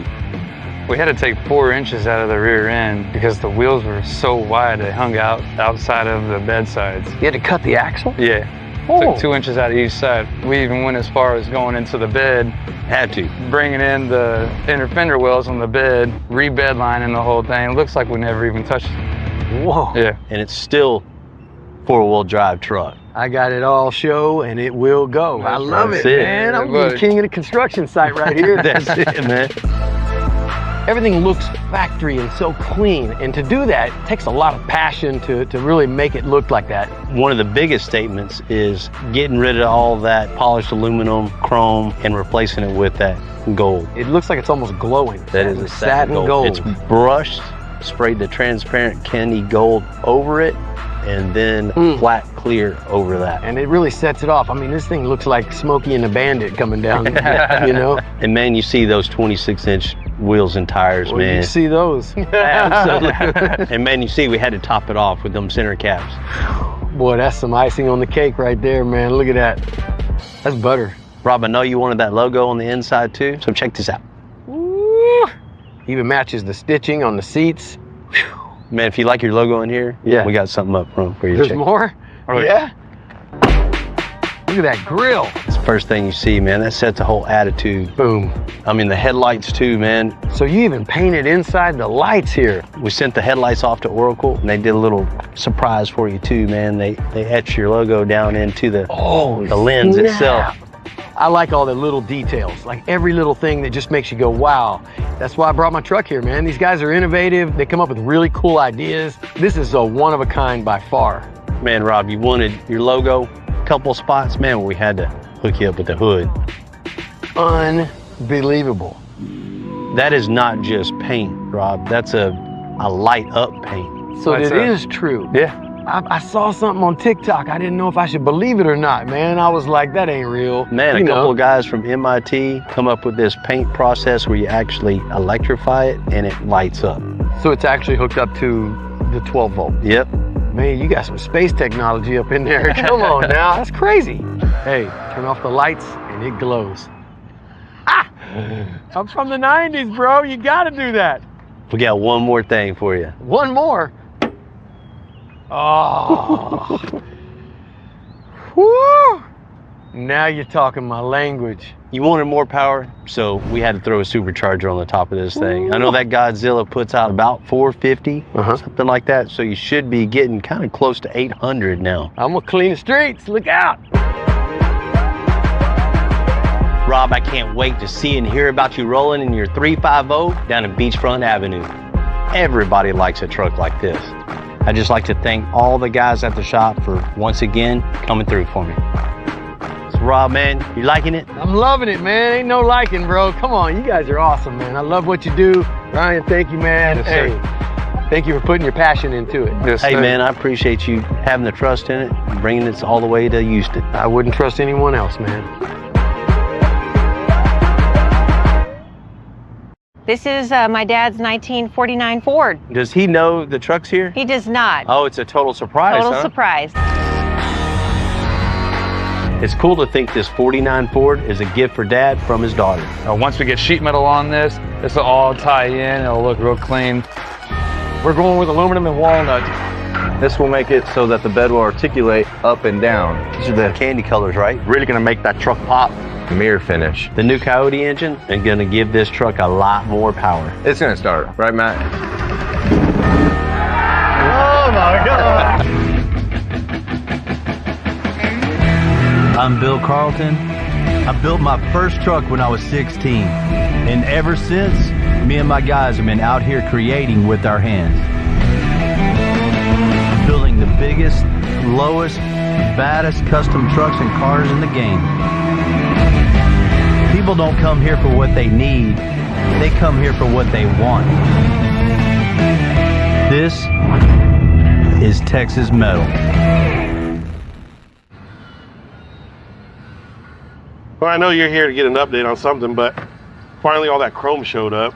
Man, it's about time, right? Yeah. That's definitely a slow process. You can't get that fast. Yeah, you can never rush that, but finally it's on its way, and I mean, that's a good thing. So another good thing is I've been here almost about 2 years now. Already? Yeah, that's what I said. I mean, man, it felt like we just started here. Yeah. And what a wild ride it's been.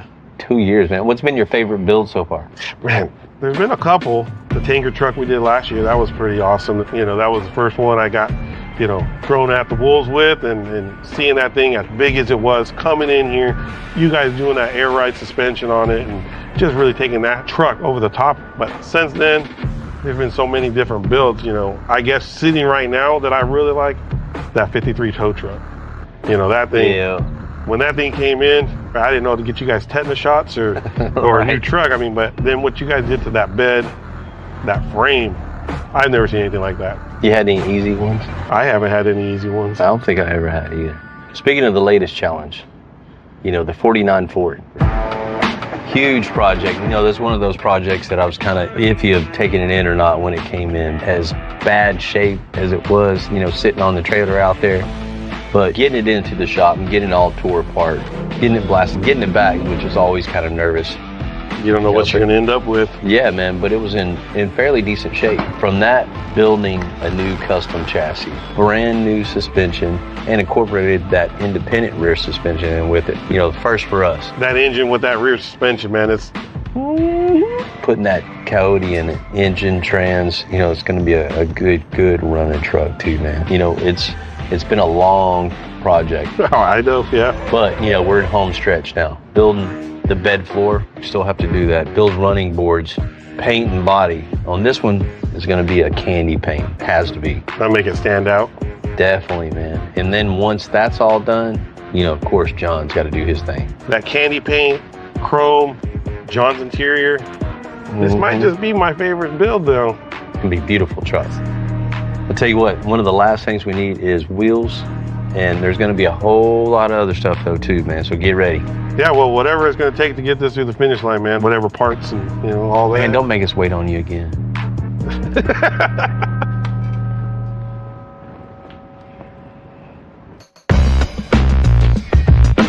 We've done a ton of metal work to this truck already, but we still have a few more custom pieces left.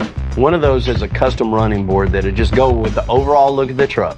And Ryan and Dustin are finishing that up right now.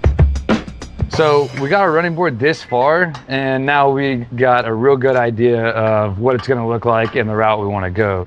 You know, we had this going, and it just wasn't enough. So then we brought this little piece in, gave it a little bit of flow, you know, to go into the outside of the fenders like we want. Once we get sheet metal on this will all tie in. It'll look real good, real clean. But we got this far. Now we need to catch the other side up, make it look exactly like this, make sure everything is perfect, and then we can start doing our sheet metal work on top. Roll this bad boy here. I need some type of reference that I can measure off of that side and the same on this side, so I can make sure that these are landing exactly where they need to be. You don't want that one to be out an inch further than this one. They're only as good as the worst thing you've done. Normally when we bend anything, we got tubing benders that do all that good stuff for us. But when you bend square tubing, it likes to kink the top of it. It always leaves like a little kink, like a little pinch.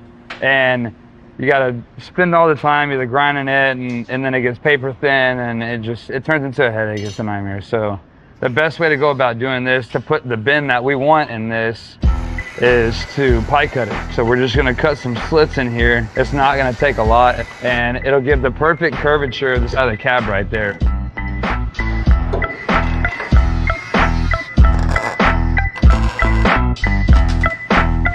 Alrighty, make a little filler piece for that.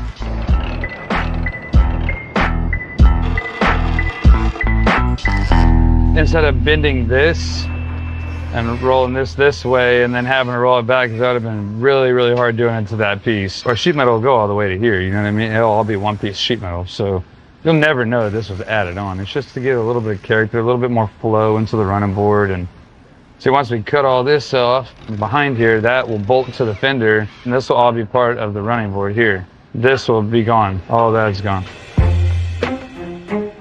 Ryan and I got our running board frames established on the 49.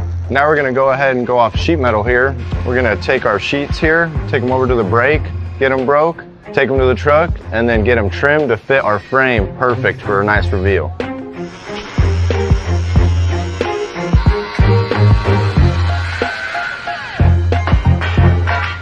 We'll go test it on the truck. I'm sure there'll be some minor finish trimming and buffing, and then we'll be good to go. Now the sheet metal piece that we've made and cut and everything fits perfect in here. Everything lines up. We got it tacked to the bottom of the bed, and now it's time to start tacking it in. We'll tack it to the 1.5 inch. There's also going to be a void here. Once all this is cut out, you'll be able to see daylight right through there. So we got to figure out a way to, you know, make all that look good. Once we got it good and tacked and everything, we can pull it out, cut all this excess off, and put it in there and see what you got. Right now I'm making some filler pieces for the front fenders that'll weld in, and then we won't have a gap. Voila, it'll look real nice.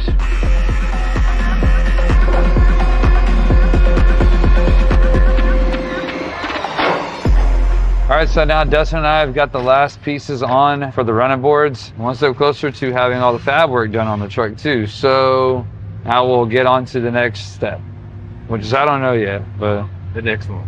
Yeah.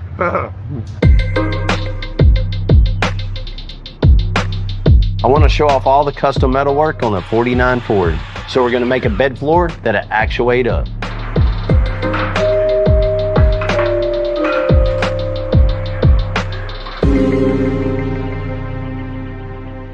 So we got our stock for the bed floor of the 49 Ford. Now that Bill's got everything laid out, kind of has his idea going on what we're going to do, we now know how wide each board needs to be. So to keep it safe and keep everything uniform, I've got some fingerboards set up. I'll do some stop blocks on the top so everything stays where it needs to be. And from that point, it's just a matter of feeding it through, getting it all cut. We'll get back over to the truck and make sure it all works.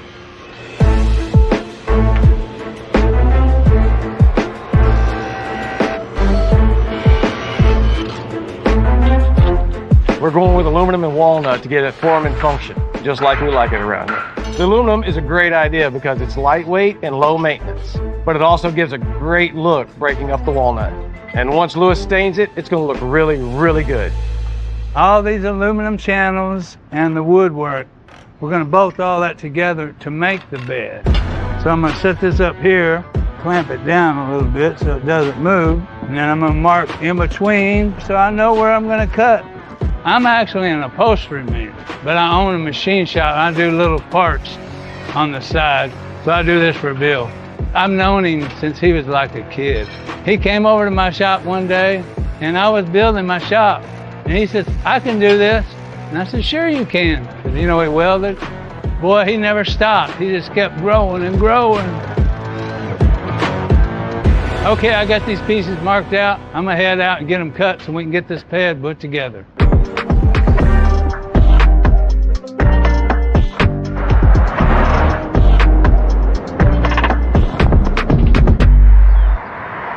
All right, we're here at the machine shop, and I'm fixing to cut these channels in here. I'm going to move the table up until we touch the tool. I'm only doing it by eye. We have to cut it out a little bit at a time. You can't hog this material out. You have to cut it out. I always have eye protection on.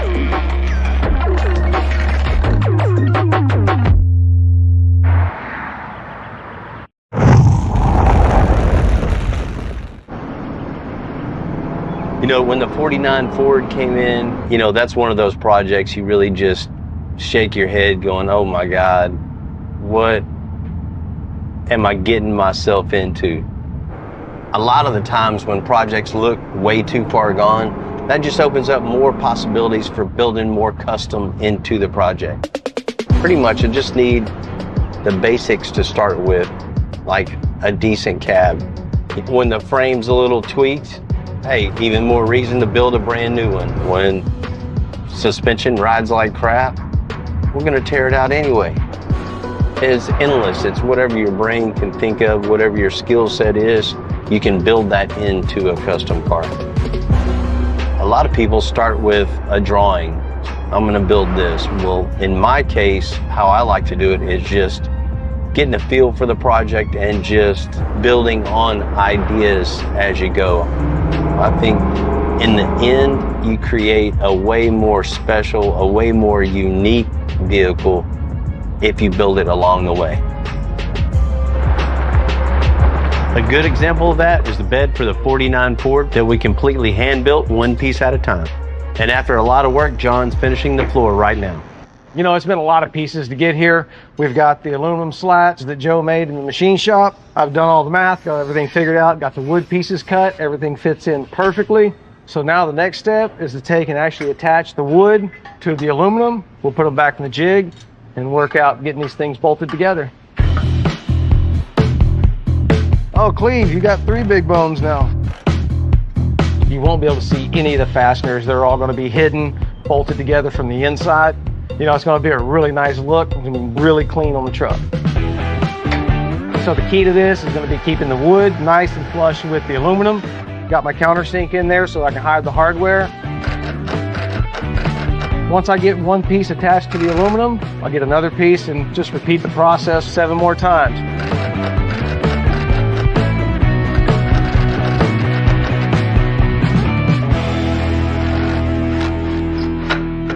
So the next step is to drill a hole in the middle through every one of these pieces and make them all line up in the same place. What I'm gonna have to do is I'm going to set up a jig in the drill press to work from the end that I've already cut off, to measure it out, put the hole in the middle, and it'll be in the same place on each one of them.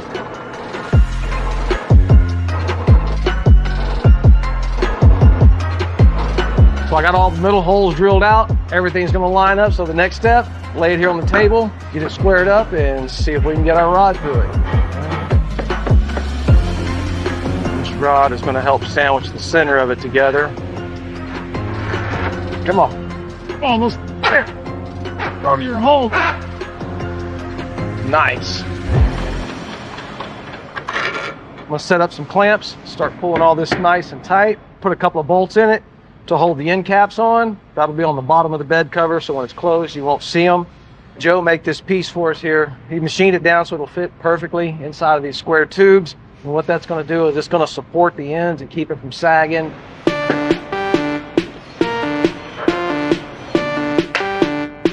Everything marked out where it needs to be, so we'll go over to the drill press. Make sure that I get these things drilled perfectly square into the material.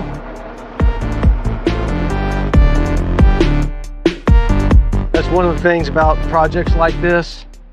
People will look at it, oh, that's nice, that's cool, that's neat, but they'll never really understand the amount of work and labor and effort that goes into making something like this. As small as this project is, in the whole scheme of things of the whole truck, there's still a ton of work put into just this one piece alone, not to mention how much goes into the whole truck. So next time you look at a really cool, nice, custom-built truck, give a little bit of thought to how much work is done that you don't see. Someone's put a lot of effort into it.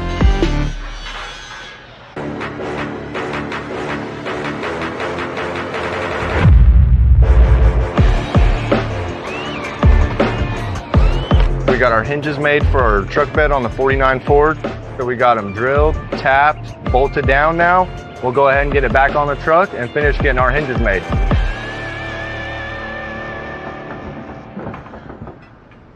Now we need to make hinge mounts off the frame of the truck. So I'm going to go ahead and make these out of 1/8" steel, and this will make it so that the bed will articulate up and down. So we're moving on to actuators now and trap door action. I got this 1/8" plate here. I'm gonna get some tabs made, and that's gonna locate our actuators on the bottom of our trap door. And that's what's actually gonna make the bed or the trap door go up and down so you can see all the great work underneath.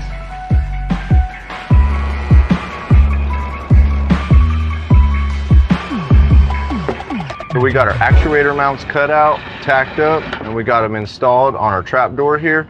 I'm gonna go ahead and attach our actuators now, and then we can go ahead and locate them on our frame, weld them up, try it out, and see if we can make a trap door go up and down.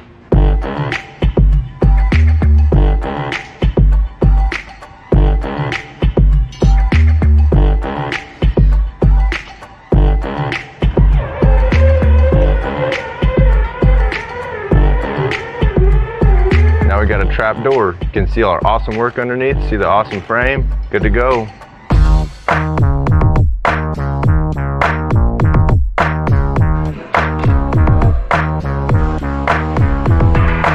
So we got the cab pulled off the 49 Ford, got all the sheet metal finished up.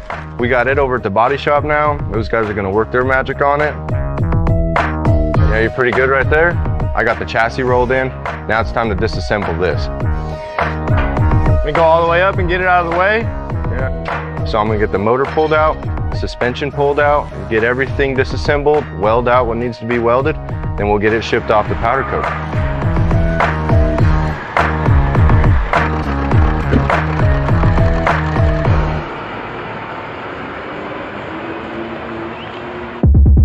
So as you can see, we got the 49 Ford pretty much wrapped up all the way in the exterior. The only thing left is the dash, and as you can see, it has all these imperfections that I have to address. I got a sander, get it ready so I can put body filler on it. Once I pretty much body work all this and we have it ready, we will put 1 coat of primer and we'll see what we have and probably add some more. Now that I have the dash sanded pretty much all the way to where I can start body working, I'm gonna use a little bit of fiberglass to smear on it and to address all the big imperfections. Once that dries, I can be able to block it.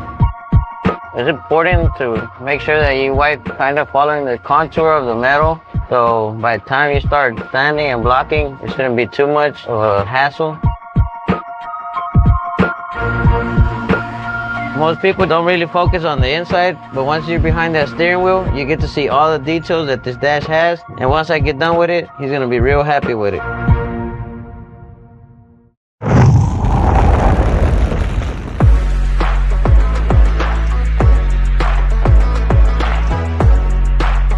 As we get to the end of a job as big as the 49 Ford, we got to do a bunch of things at the same time. While we're finishing up the bodywork, John's going to get going on the interior. I'm going to start with the door panels. So I've got the ideas in my head of what I want to do. So I'm going to get them on this piece of chipboard. I'm going to make an insert that'll go inside of these, bury some lights. That way we can get a nice trim light all the way around these pieces. Speaker's gonna go down here. I wanna add carpet down on the bottom of this door, guard it against bumping. We got walnut in the bed of the truck, so we're gonna put some walnut inside. All right, that's that. I'm gonna get some measurements and get it all in the computer and get the machines to work.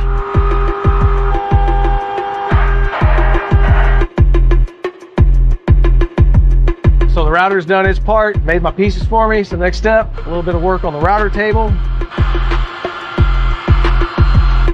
Take all these insert pieces, get them glued into the base panel. I'm gonna grab the inserts, start doing some body work on them, get those ready to go.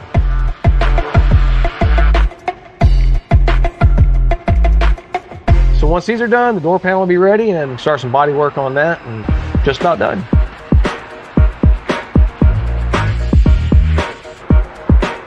Well, all the body work's done, inserts are on, everything's where it needs to be. So the next step, get it on the truck, trim in the sides, the thing will be ready to wrap and we can move on to the next.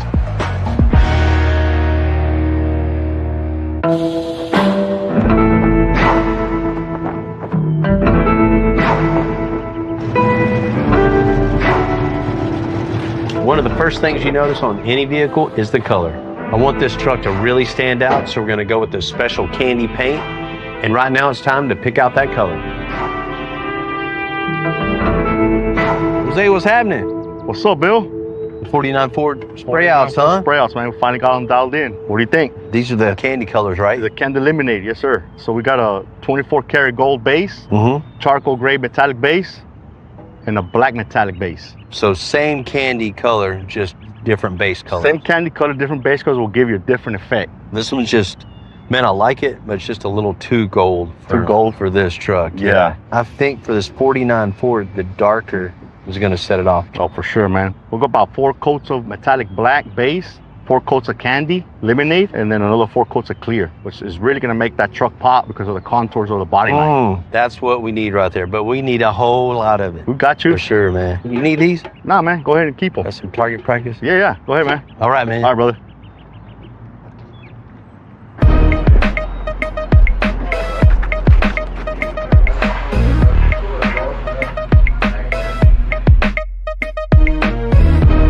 We went with the candy lemonade. We're painting a lot of pieces on this truck, from the frame, motor, transmission, body, in and out. In this case, we're mixing up a 5-gallon bucket batch to get more consistency of the color versus trying to mix a gallon at a time. We could kind of throw off the shade and we do it that way. So that's why we're going with the 5-gallon bucket. So now this candy has a pearl, what makes it flop. A flop is gonna give you a dark and a light look depending on how the sun hits it. What makes candy a candy is a translucent tint that goes over a certain base that gives you a certain look. Without that base, you won't see that deepness of the candy.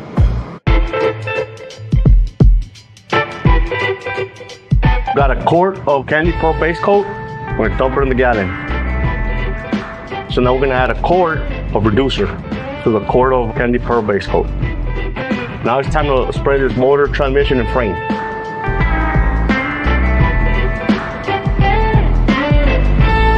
So we got the frame painted, engine painted. We're gonna take it outside so they can put it all together. Then we're gonna bring the cab.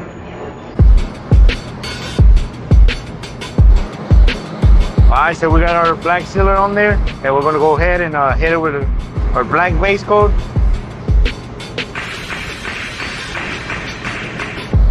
And we're gonna go ahead and hit it with our candy.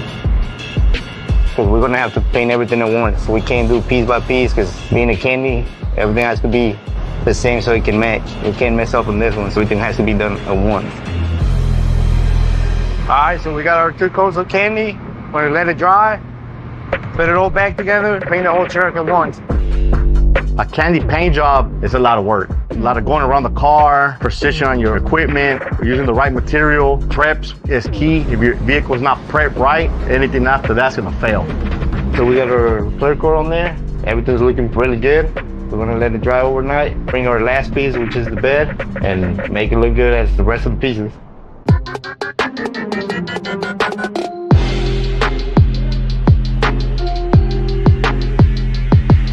The 49 Ford is all painted and the suspension's all back from getting chromed. So now we're gonna get it all put back together.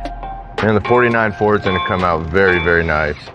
And with the chrome, the polished stuff, and the candy paint, boy, it's gonna be slick. But it won't like... We'll get it to go in there. Here, watch this. Oh, you just gotta hit it harder. That's right. We got all our parts back from getting chromed. I'm gonna go ahead and start assembling suspension parts, bushings, heims, and getting everything greased up, anti-seized up. Just full assembly right now. There you go. Got Mr. Corbin here helping me out. Anytime you send parts to get chromed, you always have to go through and clean threads like what I'm doing right now. There's always stuff that gets in the threads. And if you don't go through and clean it out, then you generally end up with a seized bushing or heim in your part. You put anti-seize on whatever part you're installing as well. I'm gonna thread that one in. And that will ensure no seized parts in your brand new, nice chromed pieces. Man, the chrome parts are very pretty, very nice to look at. You can see this so much better and so much more clear under the truck than a powder coated part. Great finish, man, that's mirror finish.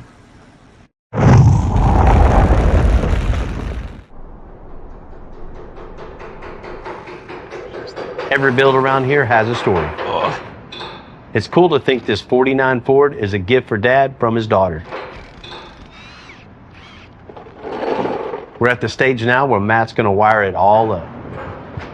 So right here on the inside of the truck, this is where our fuse panel's mounted. We're gonna pop our holes out right here so we can bring our wires out and hug the body as close as possible. And then we're gonna hit the frame right somewhere in this area. That way when everything's together, all this will be hidden. I've checked 4 times, but I'm gonna check again.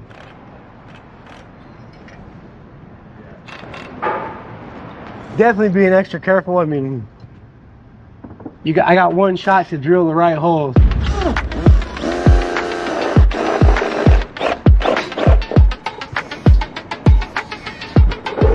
These are the bulkhead fittings we normally use running air lines into the cab.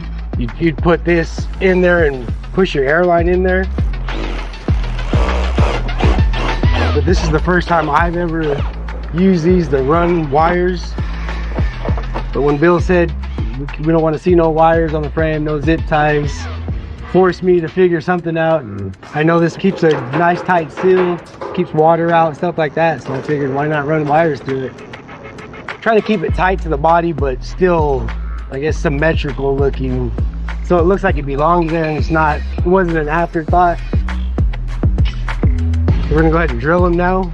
We started with a small hole, a pilot hole, and then we slowly step up the sizes. It makes the hole easier to drill when you do it that way. And also we don't want to create too much heat. Since the frame's painted, it'll start bubbling up. None of this anybody's ever gonna see, but every build I do, I like to be not necessarily better than somebody else's build, but I like to be better than my last build. Luckily for me, this idea is working out the way it should. We're gonna go ahead and move on to the rest of them and get it tied up.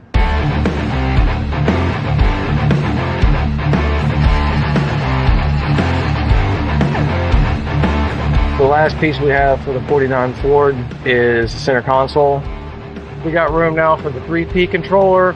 We got window switches. We got switch to control the tailgate, switch to control the bed floor, headlights, dome light, interior light, dimmer, all in one beautiful piece of walnut.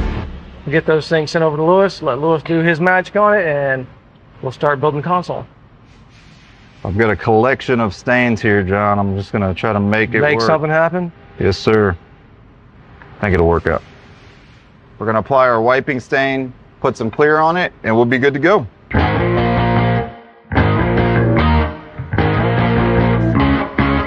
This is a water-based wiping stain, so it dries very fast. It's gonna highlight the beauty of that walnut, and it's really easy to work with. What I really like about the stain, it's very uniforming, it's very forgiving, dries real fast, and pretty much immediately just go ahead and apply our top coat. We're gonna go ahead and put our solvent look sealer. This is really gonna bring out the beauty of this walnut and keep it well protected for years to come. Now we're gonna go ahead and sand this, make sure it's nice and smooth. So walnut by nature, it's very grainy, so we're gonna sand it really well and apply our final coat of top coat, and that'll be done. This is an electric spray system, it has low overspray, so since we're not spraying in a booth, this is gonna be the perfect machine for applying our solvent look sealer to the wood.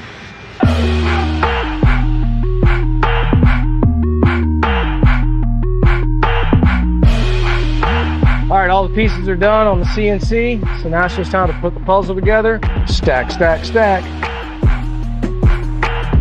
We're just gonna use a little bit of stack fab here, stacking all the pieces up, fabricating everything in a stack. Pretty straightforward there, huh?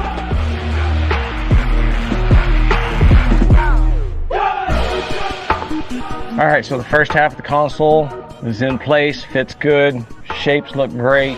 I'm gonna go through and put some body filler in to fill in the gaps around the front. Once that's done, do with the body work and be ready to build the back half.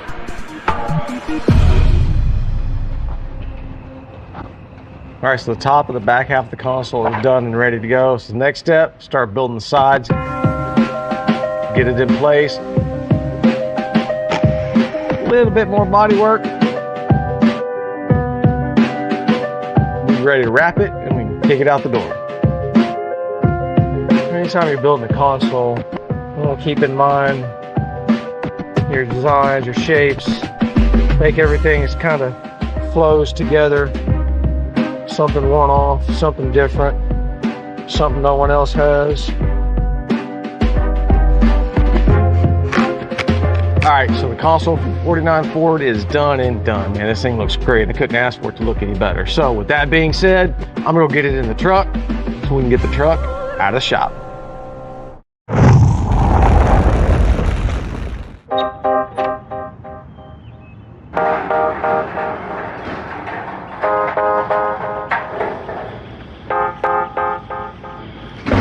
Back in the day, you know, a 49 Ford is pushing about 100 horsepower. The new Coyote engine is going to give this truck a lot more power. But these engines come with a lot more wiring than they used to. I haven't even seen underneath. I want to hide all the wires going to the engine base so it looks super clean. I got a problem. What? So I'm trying to figure out how I'm getting the main power cable to the starter and then to our Pack 80 without being seen. We definitely can't use the 1/2-inch tubing like we're using on everything else. Yeah, that's not gonna work either. And I could come inside the cab, but I mean, that's gonna mess with the interior. I think that's really the only option right here that we have. That's just all there is to it. You're right, it needs to get to the cab. Everything on the truck is strategically laid out as from a fabricator standpoint. From my standpoint, it makes it a little harder. When I'm doing what I have to do, I try not to interfere with whoever's doing interior or fabrication or whatever. But I mean, sometimes you got to put your wires or put your mount wherever it's got to go. And I mean, we're all good at what we do. So I mean, the next person, it might be a little more challenging, but they'll get it figured out. We're gonna go ahead and start trying to fish the wire through. This one was a short run. It went through a lot easier than I thought. Not a good idea to get too excited. Usually when that happens, the next one gives you problems. Most likely it will. Yeah, we're definitely caught up on something. See, I knew the back couldn't be as easy as the front. I know I'm right there at that sway bar because I'm kind of getting caught. So I'm just trying to flip the line till I don't feel it. Man, we got it. Now we'll go ahead and tie our wires onto this and get them pulled down the frame.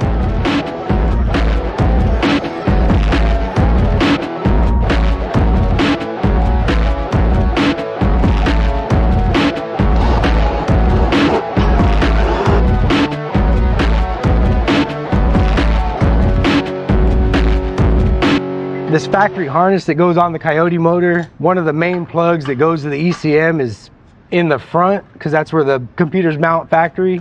So I went ahead and we cut open all the loom on the harness. I moved the plug inside the cab. Doing that, it caused me to have to extend some of the wires for the sensors. We got to cut these open, lengthen them, we'll solder them up, doing it one at a time, just so we get rid of some of the mess and it looks clean at the end. This part of the electrical is pretty crucial. Without this being done right, the truck's not gonna run. Building something like this, every minute of it's hard. Like, it's a pain, and you have to really love doing it to stick with it and ride it out to the end. To me, it's fulfilling. That creativity of don't be scared that somebody might not like what you did. I mean, that's how you set trends, like by doing new things that nobody else does. I mean, I'm sure there's a lot of people out there that do it for the recognition of building the cars, but I mean, most of us, we do it because it's what we love to do. Moment of truth. Well, let's do it. Please, please, please, please, please, please, please start. It's gonna start. Right, Matt? It's gonna start. You tell me when you're ready. Go ahead.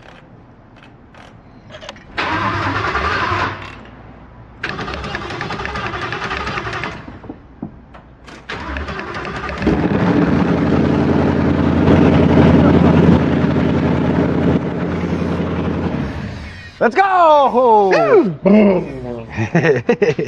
Damn, that was loud as hell. Badass feeling for sure. All that hard work, and it's there. I don't know what time it is, but it's late, and that's a good payoff. And the rest is up to them. Let's go.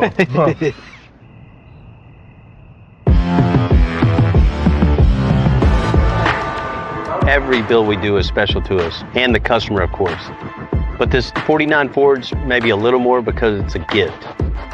And it's almost there. We're putting the bed floor together one last time. We're installing the bumper and hood, buffing and polishing. And after 8 months of hard work, we're ready to give this one back.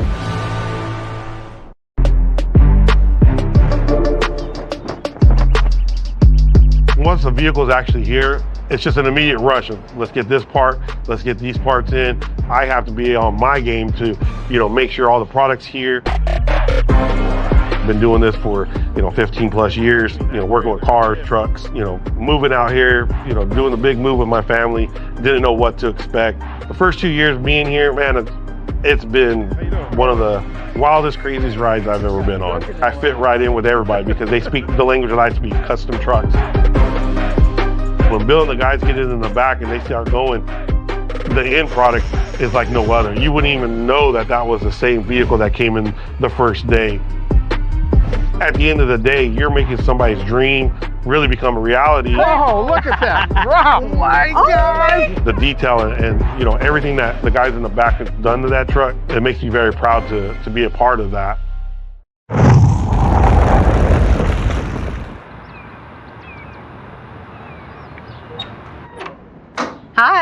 Hey, Stephanie's convinced me that her dad has no idea where his truck's at. Stephanie, Bill? Yes, Carol, my dad. Carol, Bill. So we're going to play a little joke on him. You know, have him come in. She doesn't know anything. I wanted to talk to you about my dad's 1949 Ford F1. They're coming in today for her dad to tell me what he wants in a build. I had one in high school, and I sold it. I've regretted selling it ever since. Shoot, we always regret one or two along the way, right? Yeah. I've seen Bill's work before, and I think this is the place to get my dream fulfilled and get him to build this truck. You know, the 49 Ford is a cool truck. I can definitely see, you know, you wanting something really cool built out of that. But we might have a little surprise for you. So Stephanie brought your truck in, you know, a while back, and we've been working on it for you already. Really? You're pulling my leg? What'd you do? Come on. All right. Let's go see. Go. Oh my God. Oh my God. Bill. What did y'all do? Oh my God, my family's here and all. Yeah. Man, that thing's well, you like beautiful. Yeah. Oh my gosh. It's on the ground even. Well, yeah, we had to make it low for you. That's pretty low. My dreams come true. I walked out here and I saw the truck. Oh my God, everybody was hollering. I realized my whole family was down here supporting me. I'm very grateful and blessed to have such wonderful people in my family.